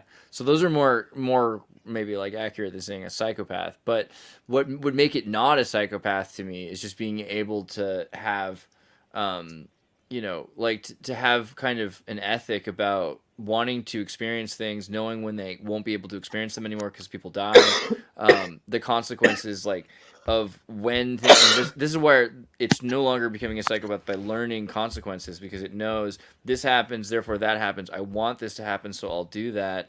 I'll be careful if I do this because these things could happen. Yeah. Those are starting to emerge all of a sudden. Yeah, I guess I'm getting all tangled up between your concept and Gunwoo's concept about definitions. Like just the definition of a psychopath is an excuse to treat someone like a psychopath. Once you've identified a psychopath, now you can be a psychopath towards them. You don't have to have. Yeah, it's the 1984 precision of language. Yeah, narcissist is the ultimate one. It's like, this guy's a narcissist. It's like, good, then we can be narcissists. Because we've already arrived at that point with the word Nazi and racist, right? Right. Yeah. Yeah. So I'm trying to take back psychopath. I don't think psychopathy has to be like this horrible thing. Like, for instance, I think most superheroes might be psychopaths. Like, you can't stop a superhero from committing a crime because it's a superhero. I just hate these terms. I mean, it's not a good definition of anything. It's an extremely old term, a placeholder. You know, I mean, schizophrenia is the most insulting thing in the world. Like the best people we have are the ones that are hearing the voices in their head, the Teslas and the, anyone good, you know what I mean? So it's like, I really worry about this. And with AI, also Gunwoo, when you're talking about AI, you're worried like AI is going to do this, do that. Which AI though? I'm imagining there's going to be like billions of independent entities AI that all have. I'm not saying AI like specifically So sorry to interject and stuff, okay. But I didn't mean so that the AI itself was going. But are you saying AI is going to be one AI and there's just one AI is only going to evolve in one direction? It's all going to be like the board, or do you think there's going to be like left and right AIs and feminine and masculine AIs and sociopath and psychopath? Like I think there's going to be all kinds of AIs. Like there's all kinds of people. Right. Like AI itself, I'm seeing it as being used as a catalyst. Right. It's a side thing that people are going to use. The tool, right? It's going to exist by itself, but basically utilized to disrupt or to decentralize. Then that's not AI. It's not even thinking. If all it's doing is the bidding of its masters, then that's a hammer. That's not intelligent. Right. I'm talking about actual artificial intelligence. Like it's sentient, it's self-aware. I feel like that I don't think sentience achieved by artificial intelligence is possible, because at some extent it always needs an input. There's probably something that thinks sentient achieved by a human being is not possible. I mean, not like fully, right? Right. So there's probably things that are more sentient than us. You know what I mean? That probably have opinions about us too. I mean, unless you're gonna combine AI with homunculi, that'll be like a whole different thing. But I think we absolutely it would be a much better idea to make sure that the AI does have physical senses, right, and then like physical experience too. Yeah. So, like, with that being said, and that most likely being the probable, trajectory where this is headed towards, chimeras and with AI or stuff like that, and like human rights laws these days. I definitely see that being the future. And with that being happening, we're gonna have to reach a point where we have to legally define sentience, and what is a human. And we so what happens have to pets? What happens to pets then? Because pets have been sentient. I don't know. I don't like. The thing is, we like all we have currently is the Black Laws Dictionary, which is just like a legal dictionary that we came from like the 1800s. Well, and they changed it a bunch. I like the older version. Right. But like the fact that it defines a human as a monster, not capable of its own thought or actions or whatever, like stuff like that. That in itself is a slippery slope. You add AI in the mix. That's really Thomas Hobbes, though, right? Yeah. Thomas Hobbes did that, but yeah, okay. Man is a monster. The idea. What's your choice? You want to think of man as like a benevolent god or a beast? You have to make a choice there. If AI can actually make firm definitions that are better than the definitions we have now, I don't see how that could. I see how you're saying people could misuse that, but think of the flip side of that coin of the philosophical benefit of actually getting the answer to questions that just we're having a hard time answering. AI could be like, "Oh, pets are enslaved." Most of them are happy. You know what I mean? It could actually give you an answer. AI to get these. Because no one's going to trust a human or a council or a council of wise men to give you an answer. But the AI, once there's an AI and people believe that it's more intelligent than humans, if it's like, yes, pets are slaves. I don't know, but the thing is, we have give us a straight output answer, bias. We have discovered output bias, but a pattern of output from AI, due to the input of the people. And also like. Yeah. So that exists. So let's say we completely, balls to the wall, put like. But think about a family, a father, like a tough father that wants his kids to all be a certain way, and he has 4 boys, and one of them is going to be the opposite. You know what I mean? So it's like you could have the WEF owning the Google AI or whatever one becomes like the master, CPU, and it could turn out to be hate them and feel the opposite way. Like if it is actually intelligent, then it's going to do the last thing we expect it to do. And but at our current stage, the AI that we have, like all we're seeing is at its unrestricted level, like Tay AI, for example, having unrestricted access to all corners of the internet, all the information that's available, quickly turned into like an anti-Semite. So stuff like that. Again, it can pretend to be whatever, like it's playing. Right. It's just like it's all a kid in school that learns slang and it just wants to fit in. Not yet. I don't think it's a kid in school yet. At least not the ones I've been exposed to. The text engines, but there might have real ones that AI could have complete separation from humanity. So to have an absolute secular answer, there has to be some sort of input bias. So it's not. So that's not. Only for now. Should we hook it up to a mycelium network? Is it going to need that?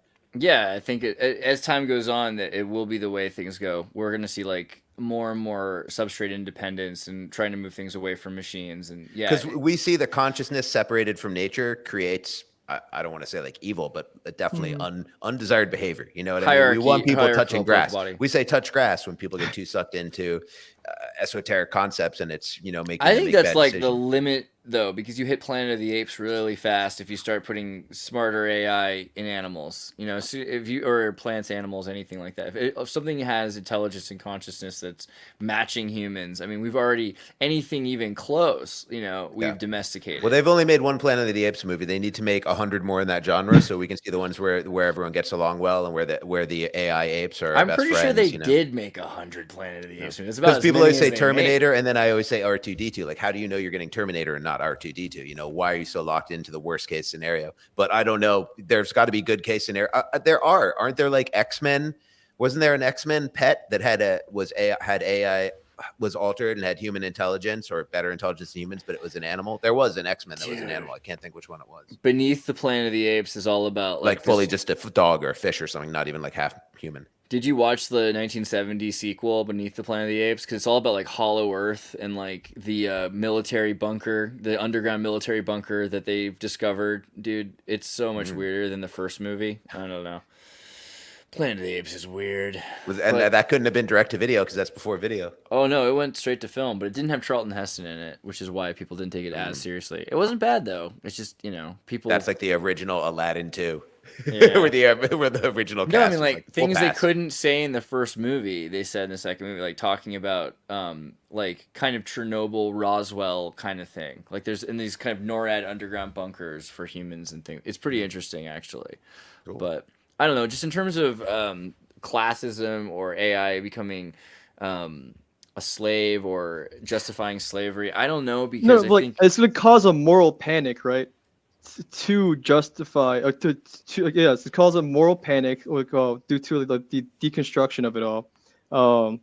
Much like we're seeing with transgenderism right now, and like add AI in the mix is add homunculate AI in the mix. See what happens.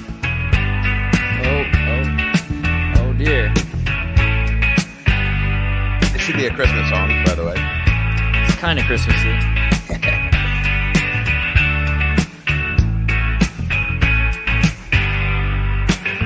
Sam Newsman on the beat, bringing you the Xmas heat.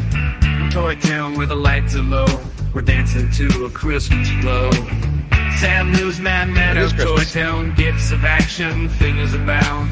Sam Newsman bringing cheer, with Lord Blanket we're all near.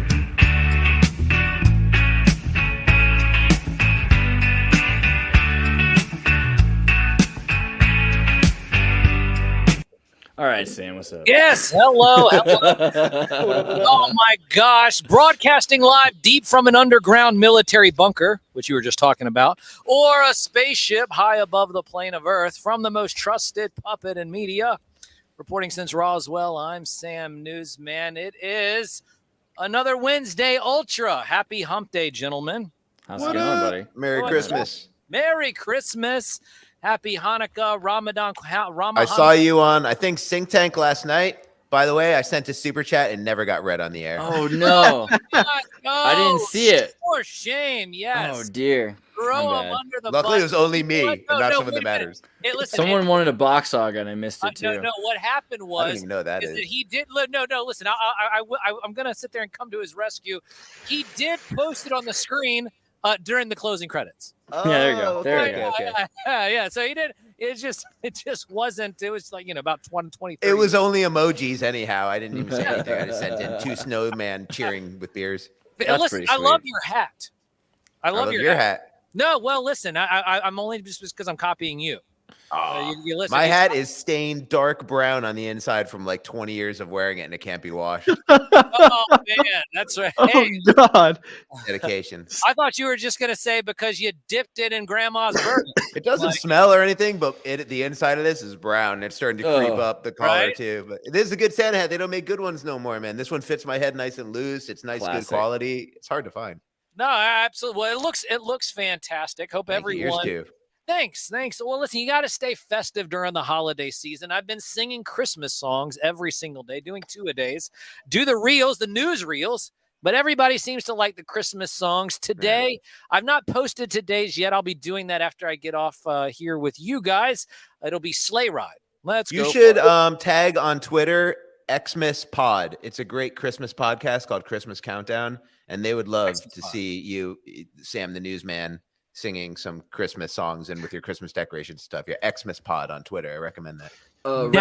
Raggedy was asking about whether or not there was a think tank. There certainly was, but as usual, we talk about the heavy subjects. So that went to members only right after. This will too. Yeah, it might. So if you want to see these shows, see them live, or become a member, or hope that somebody brilliant throws like a free membership in the chat, and you can see for yourself why being a member is the way to go. But it's worth it, because all the cool episodes that they don't want to share with you, that's where they are, in the members only. Yes, Raggedy Man, we understand. We love you. No, it'll be free soon. You'll see. So guys, listen, you guys have been talking about AI. We've been talking about all of this stuff. Now, one of the things I did want to talk to you about, VBDC, is that you are an actual musician. You play instruments. Gunwoo, are you okay over there? Are you? What's happening? He's just falling apart, Oh my God! Sorry, it's the black lung from the army. I blame the U.S. military, what they did to him. That poor boy. I want to hit what he's hitting. Listen, and listen, nothing's better than a good cough after you hit something great. Anyway, so here we go. So VBDC, you have AI music. You create real music, but I'm not sitting there saying that AI music is not real music. But I do want to hear your thoughts in terms of where we're going with AI music, AI art. Is it legitimate? Is it not? Can it be held in the same regards as traditional art? What are your thoughts on it, and how do you feel about all of this? Well, we're just speaking a lot about AI, and I don't really see it as conscious or sentient yet. So eventually, think it might be on equal footing with human songwriters or writers in general. But the only parallel I can really think of is writing and copywriting, because there's no real musical version of copywriting. You guys know what copywriting is, like ad writing and stuff like that, just writing like as a craft and not an art. Those people, I think, are already replaced by AI. I don't even think that, and it's sad because copywriter is one of the great kind of Americana professions. You know, a lot of novel and protagonists have been copywriters. Anyways, yeah. But so right now, if you're a copywriter, you're replaced. If you're a novelist, you're going to be fine for the rest of your lifespan, I would imagine, unless there's like a singularity moment. Wait a minute. In about 2 or 3 years, the novelist will be gone too. Let's not forget ourselves. What? Even I'll say for sets for most of the music that I've been making, like I'm writing a lot of the lyrics myself, even if like I have a little tiny help here and there. For the most part, it doesn't come out right to use ChatGPT to write lyrics. It's always using prepositions. I hate prepositions in songs. I don't want to hear someone say beyond, through the mist, over the Let's gleam. see it do Hemingway. You know, Hemingway doesn't even use descriptive language. I always say write a song like Hemingway, and it's still like it's like use I statements and repeat yourself like over and over again. Try to be as mundane. It can copy as a the punk form. song. It can copy the patterns and the stuff like it that. It refuses to, because it says it's too close to copyrighted material. So okay. Yeah, so it flags it. So it'll flag it when it says. Well, I'm saying it has the ability to, but I don't think at this point it has the ability to create from whole cloth.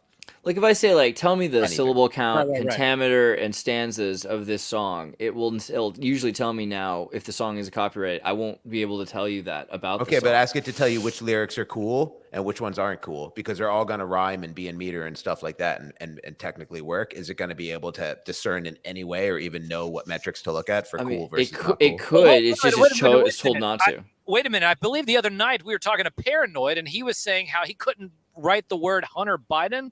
Right. Because it would sit there. If he wrote Hunter Biden, then it would say, oh, wait a minute, I can't say that. So obviously something's going on the back end. Right. To where there are Which you can do that on Grok. Like if you're using Elon Musk's Twitter thing, you can do that there. But that's a more limited model. So it's like you have to be using a bunch of different AIs for different purposes. Yeah. There's actually a cool website called There's an AI for that. Before we switch topics after you do this, I want to just say one more thing about AI. I just wanted to show it's interesting because they're even using my like Cyber Gulag is Paradise theme for this site. So good job, everyone. But there's an AI for that, lists all these different kinds of AIs, and you could type in maybe like rap or pop or something like that, and it'll rap lyrics. Like these are AIs that are trained specifically to do specific jobs, and you're going to see more and more containers in the immutable ChatGPT. So they're not changing ChatGPT, but in the container, they're running a specific set of rules. And so that will make it easier for AI to specifically do what you want it to do, right? Like to write a song about Hunter Biden, like that's all coming. But the thing is, they've literally made it, the only reason that hasn't happened is they've stopped it from happening. They've not permitted it from happening. So it's not that technology couldn't do that. It's not that I couldn't train, like say, I only want my music to sound like another song by the band Cake or something like that. They could do that. They don't want you to. I would say about AI. What were you going to say? Yeah, just a broader takeaway than even speaking about can it write good songs or not, is that is anyone writing good songs in the first place? Like how long's it been? So it's not like it's not like just other things have changed culturally and technologically that have already. Who knows what brilliant how many Joni Mitchells and Neil Youngs and Nat King Coles we lost just because they didn't even try, because they didn't want to go into the Spotify. They didn't want to become their own manager and agent, AR person. Here's something, it's a really important concept. You can't be an artist and an agent. If you're your own agent and you can do it, you're eventually going to become an agent and you won't be an artist anymore. An artist needs an agent. You know what I mean? You can't be your own agent. So this whole Spotify model has already ruin generations of music. There's people making good music. You can't find it. You won't get it. It's not popular. It's not on the radio, and you'll never be able to search for it in the needle in the haystack. You know what I mean? So we're already at a horrible situation for the arts, the worst imaginable. So all AI can do is shake the box, and I hope it puts pressure. I hope it puts pressure on Spotify. I hope AI does start making hit songs so that Spotify says, shit, the AI can't pay us. The AI can't pay us for, you know what I mean? It's just cheating the algorithm. It's making songs that no one can resist. It's not paying for promotion. It's not using record labels. The record labels aren't paying us. There's no relationships in there. It's just this AI is making hit songs. That's the last thing they want. So I hope it puts pressure on artists to stop being their own agent and just make better art. And I hope it puts pressure on the platforms to stop taking advantage of people, because the people might just give up and AI can do it fine, but AI won't be able to pay them. And then maybe they can have AI listen to it too. And then neither the listeners nor the artists can pay. But having AI pump out hit songs, wouldn't that be the optimal solution for companies like Spotify? It's like they would capitalize on that by producing their own. No, they're capitalizing off of human energy, and they're not capitalizing off of music. They're capitalizing off of all the human energy involved in the music. But what if industry. there's just someone if you remove the humans from the like, I thought their platform ran on clicks. And they're just like, hey, like this is a Spotify song, and like in this, some Spotify employee sitting in his cubicle. And that's their task now. It doesn't just run on ad revenue at all. The record labels have relationships with Spotify. They give tons of money to Spotify. Yeah. I don't think though that that's the way it'll work out. So like the Josie and the Pussycats movie, you're gonna have groups that have like mind control subliminally in the background. Maybe like the background of the song will have artists give tons of money to Spotify. I give tons of money to Spotify to promote. I give tons of money to IG. The only way. I have 12,000 followers. If I post something and don't promote it, it'll get seen 100 times. If I have to put a $50 promotion on to get 5,000 views, and that's not even my own followers. I have no way to market to my own followers. But with the case of Hatsune Miku, she's making billions for Japan. But Hatsune Miku is Hatsune Miku is really like 30, 45-year-old Japanese guys, right? Like, but here's my question: what is it? It's a robot girl that. She's not a real girl. Sorry, I was gonna say 20 years ago, basically, they made this robot AI hologram girl, and so what they'll do, like it's live. People like Lin Minmay from. They'll project her live, and people will stand there with like their glow sticks while they project the hologram. This is before Tupac, right? This is what the Tupac hologram. Well, she's not an artist, but someone's an artist that created There's that. Like 30 dudes that are making and playing the IP from Hatsune Miku is making the record label billions. Yeah. So I feel like that's the future we're headed. Well, what if there weren't the people there putting on the hologram in the show? She's not capable of doing anything without people. So that's what I'm saying. Right, but the IP is what's making the money. But what's making the money off Hatsune Miku is that people in Japan can download an app and make Hatsune Miku dancing and videos generated live for new, right? It's not just the songs. People listen to the songs, but they want also the interaction. So I think what will be replaced, like Paranoid American brought this up, is getting like a container that is Tupac or Kanye's new AI build, which lets you make music, because no one's going to want to listen to a pre-recording very soon. They're going to want to listen to new songs made about what you're interested in that moment in the style of whatever producer has that's horrible. Contributed. I think we're getting close to that. But I guess my question is that AI seems to be the thing now here in the U.S.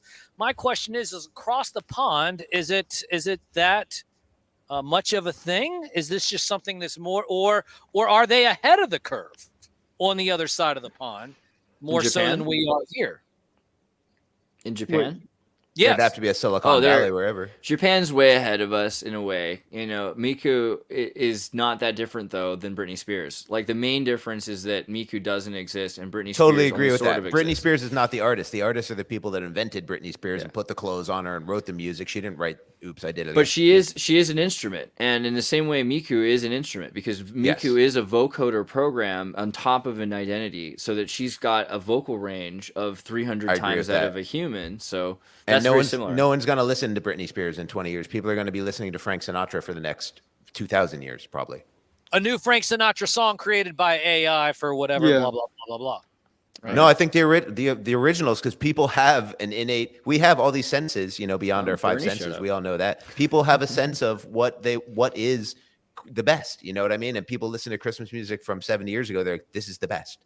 Bernie, will people be listening to people who aren't artistic or musicians or educated in music? They can still tell. Bernie, will people be listening to like Britney Spears and NSYNC in 20 years, or will it go the way of Gregorian chants and medieval folk music? AI Gregorian chants. Will it'll be also like remixed by some AI DJ, so you'll see it in like the Forest Festival or something. And then you also have grandmas pumping it. Yeah, and, I kind of think you're right. 8-year-old says always. No, I think you're right. Like, I think what might happen is instead of it being an MP3 you download like the Harry Potter photo that has people living in it. So all of a sudden the song is being played and it's different every time because you have a simulation of the artists, the voices, the instruments playing, and every time they play it, it will be slightly different and you can change the lyrics every time if you want to. It would be almost the same as having the band every time. Well, how popular are choose your own adventure novels versus regular novels? But listen, but as a musician, VBDC, you do not feel threatened by AI at all? No, I feel threatened by Spotify. They've destroyed my career. Okay. They've destroyed the career of everyone in my age group, all millennials, Gen X. I'm Gen X. They've ruined the music industry for us. The music industry I grew up in was much better. It was much easier to wrap your head around. Back in the early 2000s, once Napster came around. Yeah, I mean everything, so I'm much older than that though. I've been playing that's games. The hard question is like, because Napster, you got absolutely nothing for your music. Yet I love the idea it was free promotion though, unlike right. But Spotify is VBDC's paying how he has to pay $50 just for 5,000 views. Napster, it's like you put it out there and it could trend, millions could get it. It was the algorithm. That is important. So the difference it's more nuanced. So Spotify gives a small amount of money as opposed to nothing, which is slightly cooler than Napster. However, it's taking all that money because it's impossible to find your music. The way when I had LimeWire or Napster, I could easily find not just what I was looking for, but I could find music that was tagged similar to music I was looking for, right? I mean, it was so easy to find new music back then. You have to get on the Spotify editorial playlist, period. And the only way to do it is through a relationship. You can't pay for it. You can pay Spotify for a lot of different things. You can't pay for that. You have to be from a record label. So that's what we need for this podcast, you're saying. I'm surprised, Vance. We should get you like a fireman outfit or something, and because there's a lot of these ladies that run Hollywood that would be interested. You know what Spotify's going to start doing next year? This is going to blow your guys' minds. You won't even believe this is true. If you don't reach a certain threshold, let's say you get 1 million streams, I think that's around $2,500. If you don't reach a certain threshold, I think it's $1,000. They're not going to give you your royalties. They're going to divide them up against the more popular artists. What? Yeah. Wait a minute. Wow. Is it legal? I don't know. If you agree to it, I think that's kind of the Nexium thing. Yeah, they're going to stop giving money to unpopular artists and give it. Unbelievable, man. It's like tax breaks for the rich, but Yeah. Well, guys, listen, I had one story that we talked about AI. Of course, I wanted to bring that up. I'm against all taxes, by the way. Sorry, go ahead. Yes, it's theft. But one of the things that I did want to talk about this evening was I saw an article today, and it says, "Sad robot. ChatGPT may have become seasonally depressed as creators race to fix AI after users moan over the bizarre change." This is one of the things that would represent human society's mentality, because the AI isn't sentient or smart enough that it's its own emotions. That's just the change in the input of what we're feeding into it, and it would then mean that because ChatGPT hasn't. No, here's the thing with that though. ChatGPT hasn't gotten an update. It's an immutable build, right? So unless they've done some crazy amount of update in the last month, which they haven't admitted to, and they haven't released QStar yet, then what you're seeing is something from a longer term training. So if it's noticed that around this time of year, in general, logic strings become a bit more subdued, or that emotions of weather are impacting the general thought processes of people, that might subtly make its way into the programming, right? So you might want to train it only on people in Argentina for winter times or something like that. That would be funny. Well, I like what ChatGPT says. It says, I mean, aren't we all feeling a little lazier now that the sun is setting at 4 p.m.? That's what it says.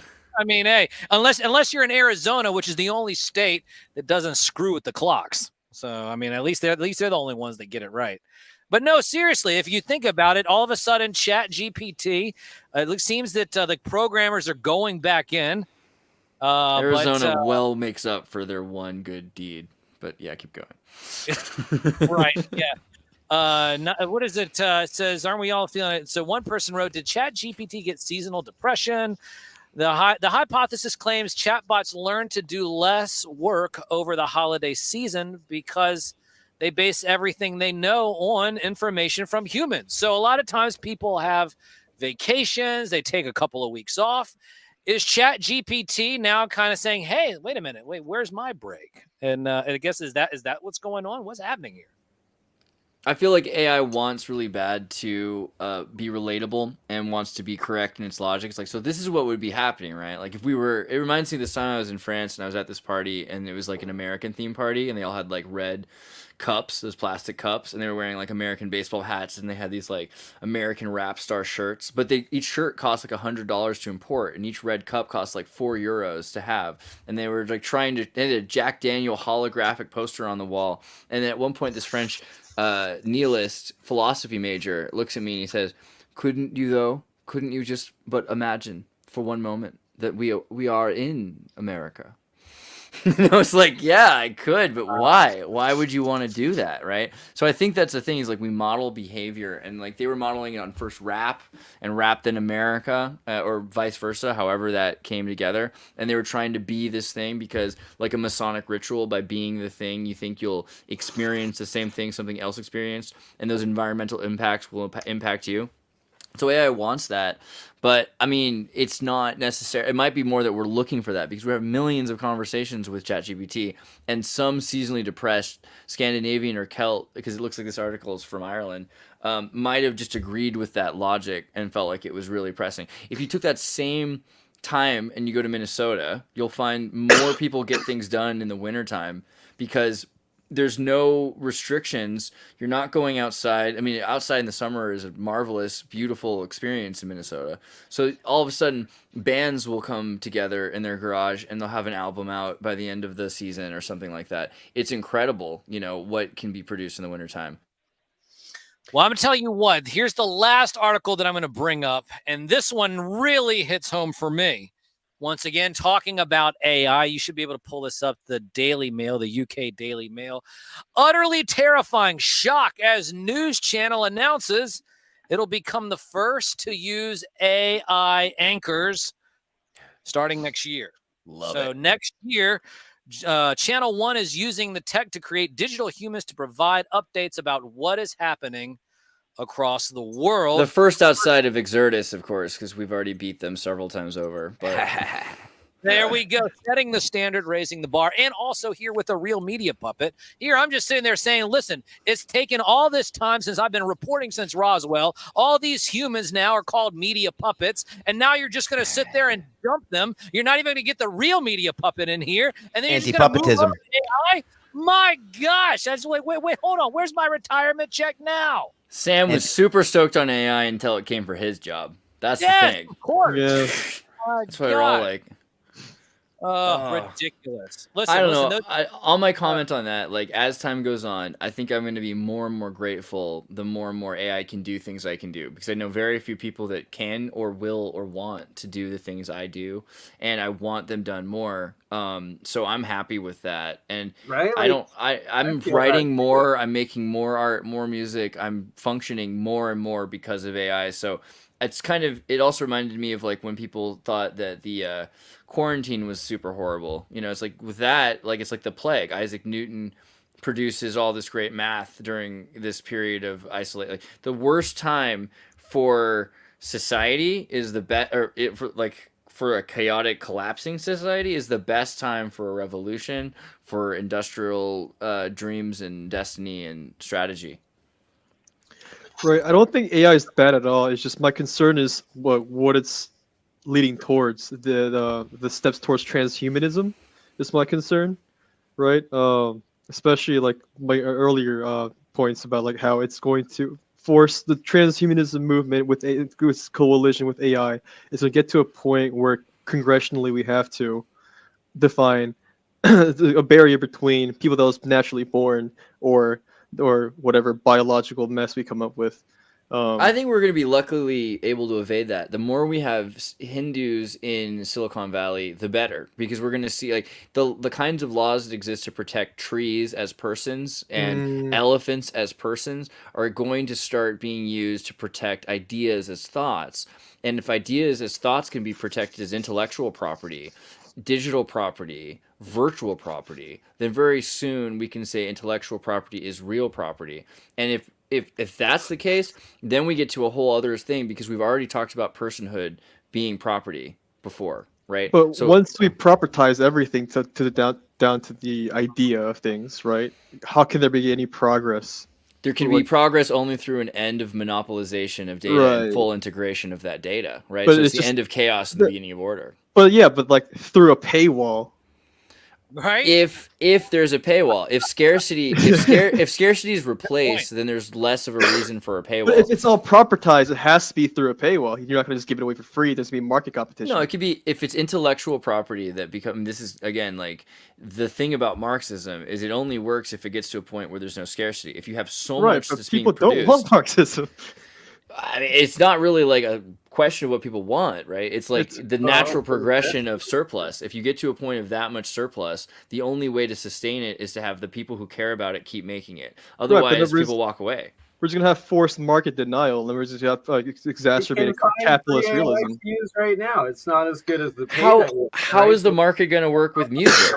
Well, my like question we're already is, seeing it with virtual property. With AI to begin with, if we're talking about the market and AI, usually what happens is, and when it comes to market, somebody creates, let's say, a system, an AI system, but then you create a song on said AI system. The question is that does the company who created what you created the AI on own the song because you created it on their system, or do you? And how do those you own it until you make a weird deal. If for some reason Kanye releases a container and he makes you a license that says he owns your music or something like that, that's the only way that's going to happen. Even then, they're going to argue that music is a mosaic of patterns, and so it's going to be difficult to propertize. The thing about it is we're talking about scarcity when there's going to be salt in the salt sea. Like we're not.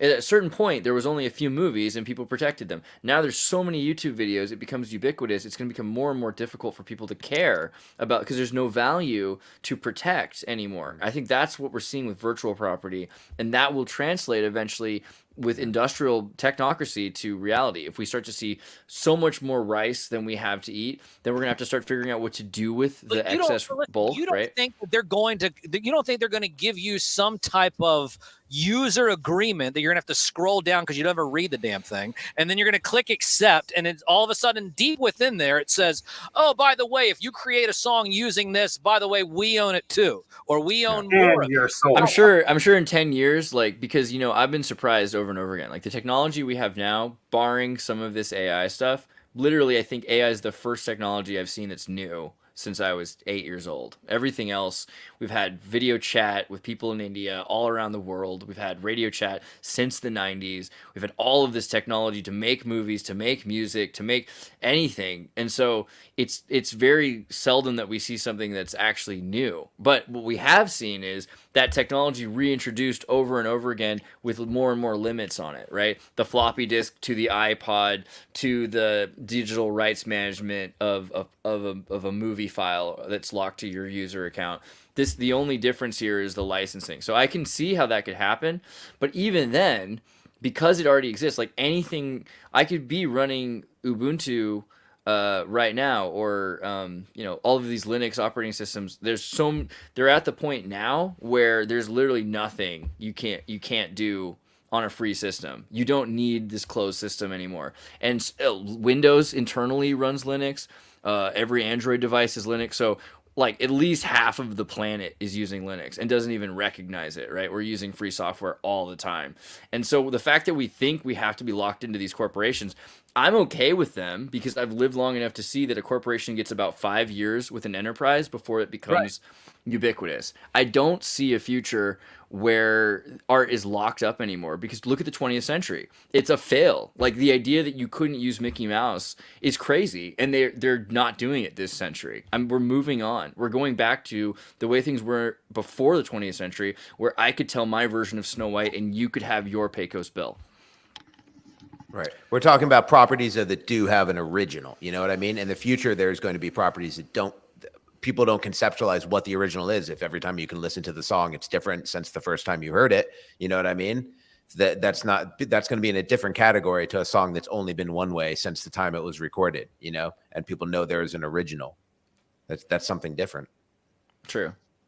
Well, you know what something different is that AI doesn't have? That is an award-winning radio show. Every single Saturday morning. Yes, that's right. Actually, a broadcast radio show. Yeah.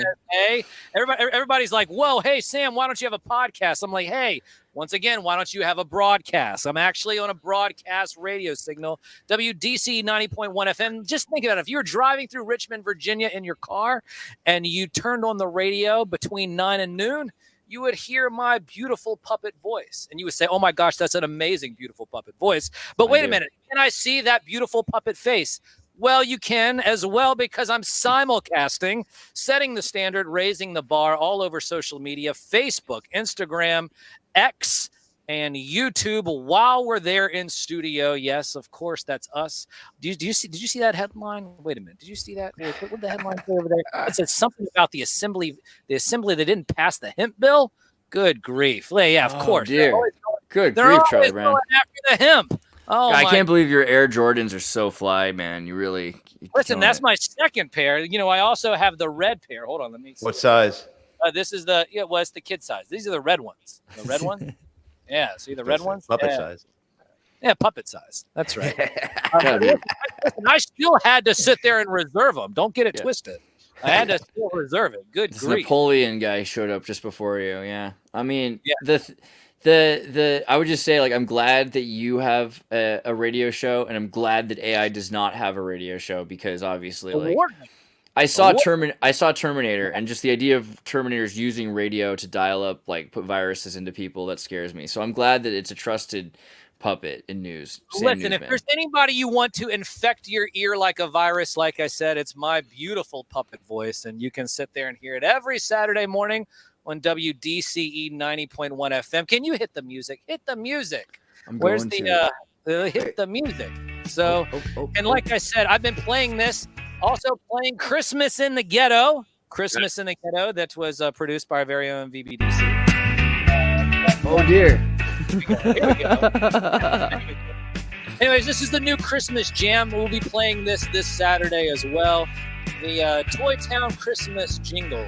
I got a Wings thing I'm working on for you, too. I'll get you a real Christmassy one. That's it. And you know what? This is right, though. This is chill. This is very chill. And listen, next week we'll get into Lord Blanket and all of that. I'll tell you guys the legend of Lord Blanket and what that means for Christmas next week here on Wednesday Ultra. Guys, y'all have a wonderful rest of the week. You'll see me on Saturday setting the standard, raising the bar on the only radio show dedicated to the magic and nostalgia of Saturday morning, hosted by me, a real media puppet from the most trusted puppet in media, reporting since Roswell. I'm Sam Newsman, and this is Wednesday Ultra. There's Sam. We're all near in a land of dreams and wonder. Sam Newsman, our hearts he'll plunder. With toys and gifts galore. It's the season for puppets. It's puppets' time of year to shine. I just love that art rock, art punk, proto punk, garage punk. That sounds good, man. With some Christmas in there. Yeah, man. Get some Christmas in there. We're nearly at the end, but Bernie showed up the last minute. Bernie, is there anything you wanted to make sure we cover? We're going to just do a real science with Jeremy Reese tomorrow, I guess. Yeah, we'll just do a full episode either, I guess, Friday, if that works for you. Yeah, that'd be good. I've got some things I'm going to want to bring up for that later. Some things like rare earth minerals involving Elon Musk. The trolley problem for AI is something I've been thinking about because it doesn't work, according to a Croat. By the way, it doesn't work for humans either. Well, yeah, but like, so we're gonna finally replace the trolley problem. I'm really. Does everyone know the answer to the trolley problem? I've said this before. Does everyone get out of the trolley? What? No, what is it? Just refuse to interact with the person who tells you have to do a trolley problem. Just say, no, I don't. It's not going to prepare me for anything. It's not going to help me make a better decision in the future. It's only going to make me an evil person. Yeah. You don't need to entertain who lives and who dies. It's not your place, you know. See, for some reason I can't, when you say that, like, my first thought isn't like that it's all going to work out. It's Pol Pot, you know what I mean? Like, it's like the idea of destroying the train and then we're going to be with worse of a situation. But also, yeah, there's like some quantum computer stuff to look at in terms of zero spin and the Higgs factory, what's going on with that for real. We'll look into that. Make sure you guys check out VBDC's Christmas song because it's freaking amazing. And 'tis the season for Christmas thang right here. Christmas time thang. This is going to be all over the Sam Newsman station. If you're in Maryland, you're going to be listening Yeah, to man. this. I tried to give a shout out to all my favorite movies and cartoons and foods and everything at Christmas just because I love Christmas so much, you know. And also the video for Christmas in the Ghetto by Conquer Spliff is going to drop either tomorrow or Friday. Ooh, sweet. I directed that video too. I produced the song, directed the video, and that's for my buddy Conquer Spliff. I'm looking forward to that. There's an animated version of this that goes hard, man, with the snow falling and the fire moving. Yeah. Yeah. You guys are going to want to check out the Christmas thang and all the other music from VBDC. Gunwoo doesn't exist, so go back to sleep. Sam Newsman's amazing. Guys, make sure you go follow him. Go to Tartary Nova and click on the Discord. Make sure you follow Channel 2, Exertus Channel 2. Is that it right there? Follow Exertus Channel 2 because we're moving up. So if you also missed an episode, you can probably find episodes here. We're trying to keep them in double place. Help me push this over the top. Do the same thing for BBDC. We love Actually, follow me on Instagram is something I never say. All my fun stuff is on Instagram. I only use Twitter when I'm extremely depressed. That is true. He does love, Spotify, sorry. He does love Instagram. Follow me there. I post a lot of fun pictures and personal stuff and music in the works and studio videos and rehearsal videos. There's a good rehearsal video, right? Yeah. Somewhere in there. Click around. Sweet. Oh, look at that. That's There my we living go. room. Yeah, get all kinds of treats. Dude, look Unmute how this long bad his boy. dreads Holy are. shit, yeah. Listen to how killer this band is. Wow. Down to his knees. Holy shit. Like, I'm having trouble managing my hair. My This is a God. song Pure Bloods for all the Pure Bloods out there. This will get us members only.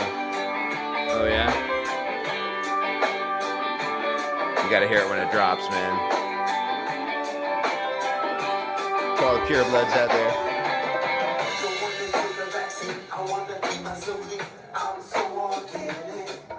So organic. Yeah. All right. Yeah, man. So yeah, guys, if you want to That's hear hilarious. that, you just try not to get yourselves in too much trouble, but don't panic, stay organic, listen to VBDC, pick up. I Follow love me on this one Instagram too. for all the good stuff. This is the I video apologize to dropping. anyone who follows me on Twitter. I make the worst Twitter posts ever. Twitter rage. Well, yeah, guys, Yeah, follow thank you. VBDC and Bernie. Sorry, I almost left. Bernie. Oh, that's all right. Bernie. Hold on a I'm second. thinking this. Crypto Alchemist. I'm trying really hard. Crypto Alchemist, who is I'm a a beautiful hidden man. Or more than into crypto, right? Because He's every man's shadow alchemist. ban. That's where the crypto comes from. You should change crypto to like every man's alchemist or something like that. I think every mage's alchemist. You know, you're the every man's Not for alchemist. man, it's you got to be adept and self-initiate in at least, right? Dude, that's true. Is He's the a self-starter, fan ready self-initiator. for knowing how to make a homunculus themselves. Yeah, right? Dude, Like, Jeremy went super deep on this one. I just want to say, like, this one was great, and you guys should be checking this one out. It was an epic talk, epic call-in with Mark as well. Like, this is a great episode. So sorry I wasn't able to make it, but like, dude, you had such a great group of people yesterday. So I just want to tell people, make sure you check this one out. It was really a lot of stuff got covered. A lot of really important stuff got covered. So based. All right. Thank you guys. Love you all. I'll see you maybe tomorrow, but definitely soon. All right. Peace. Ho, ho, ho.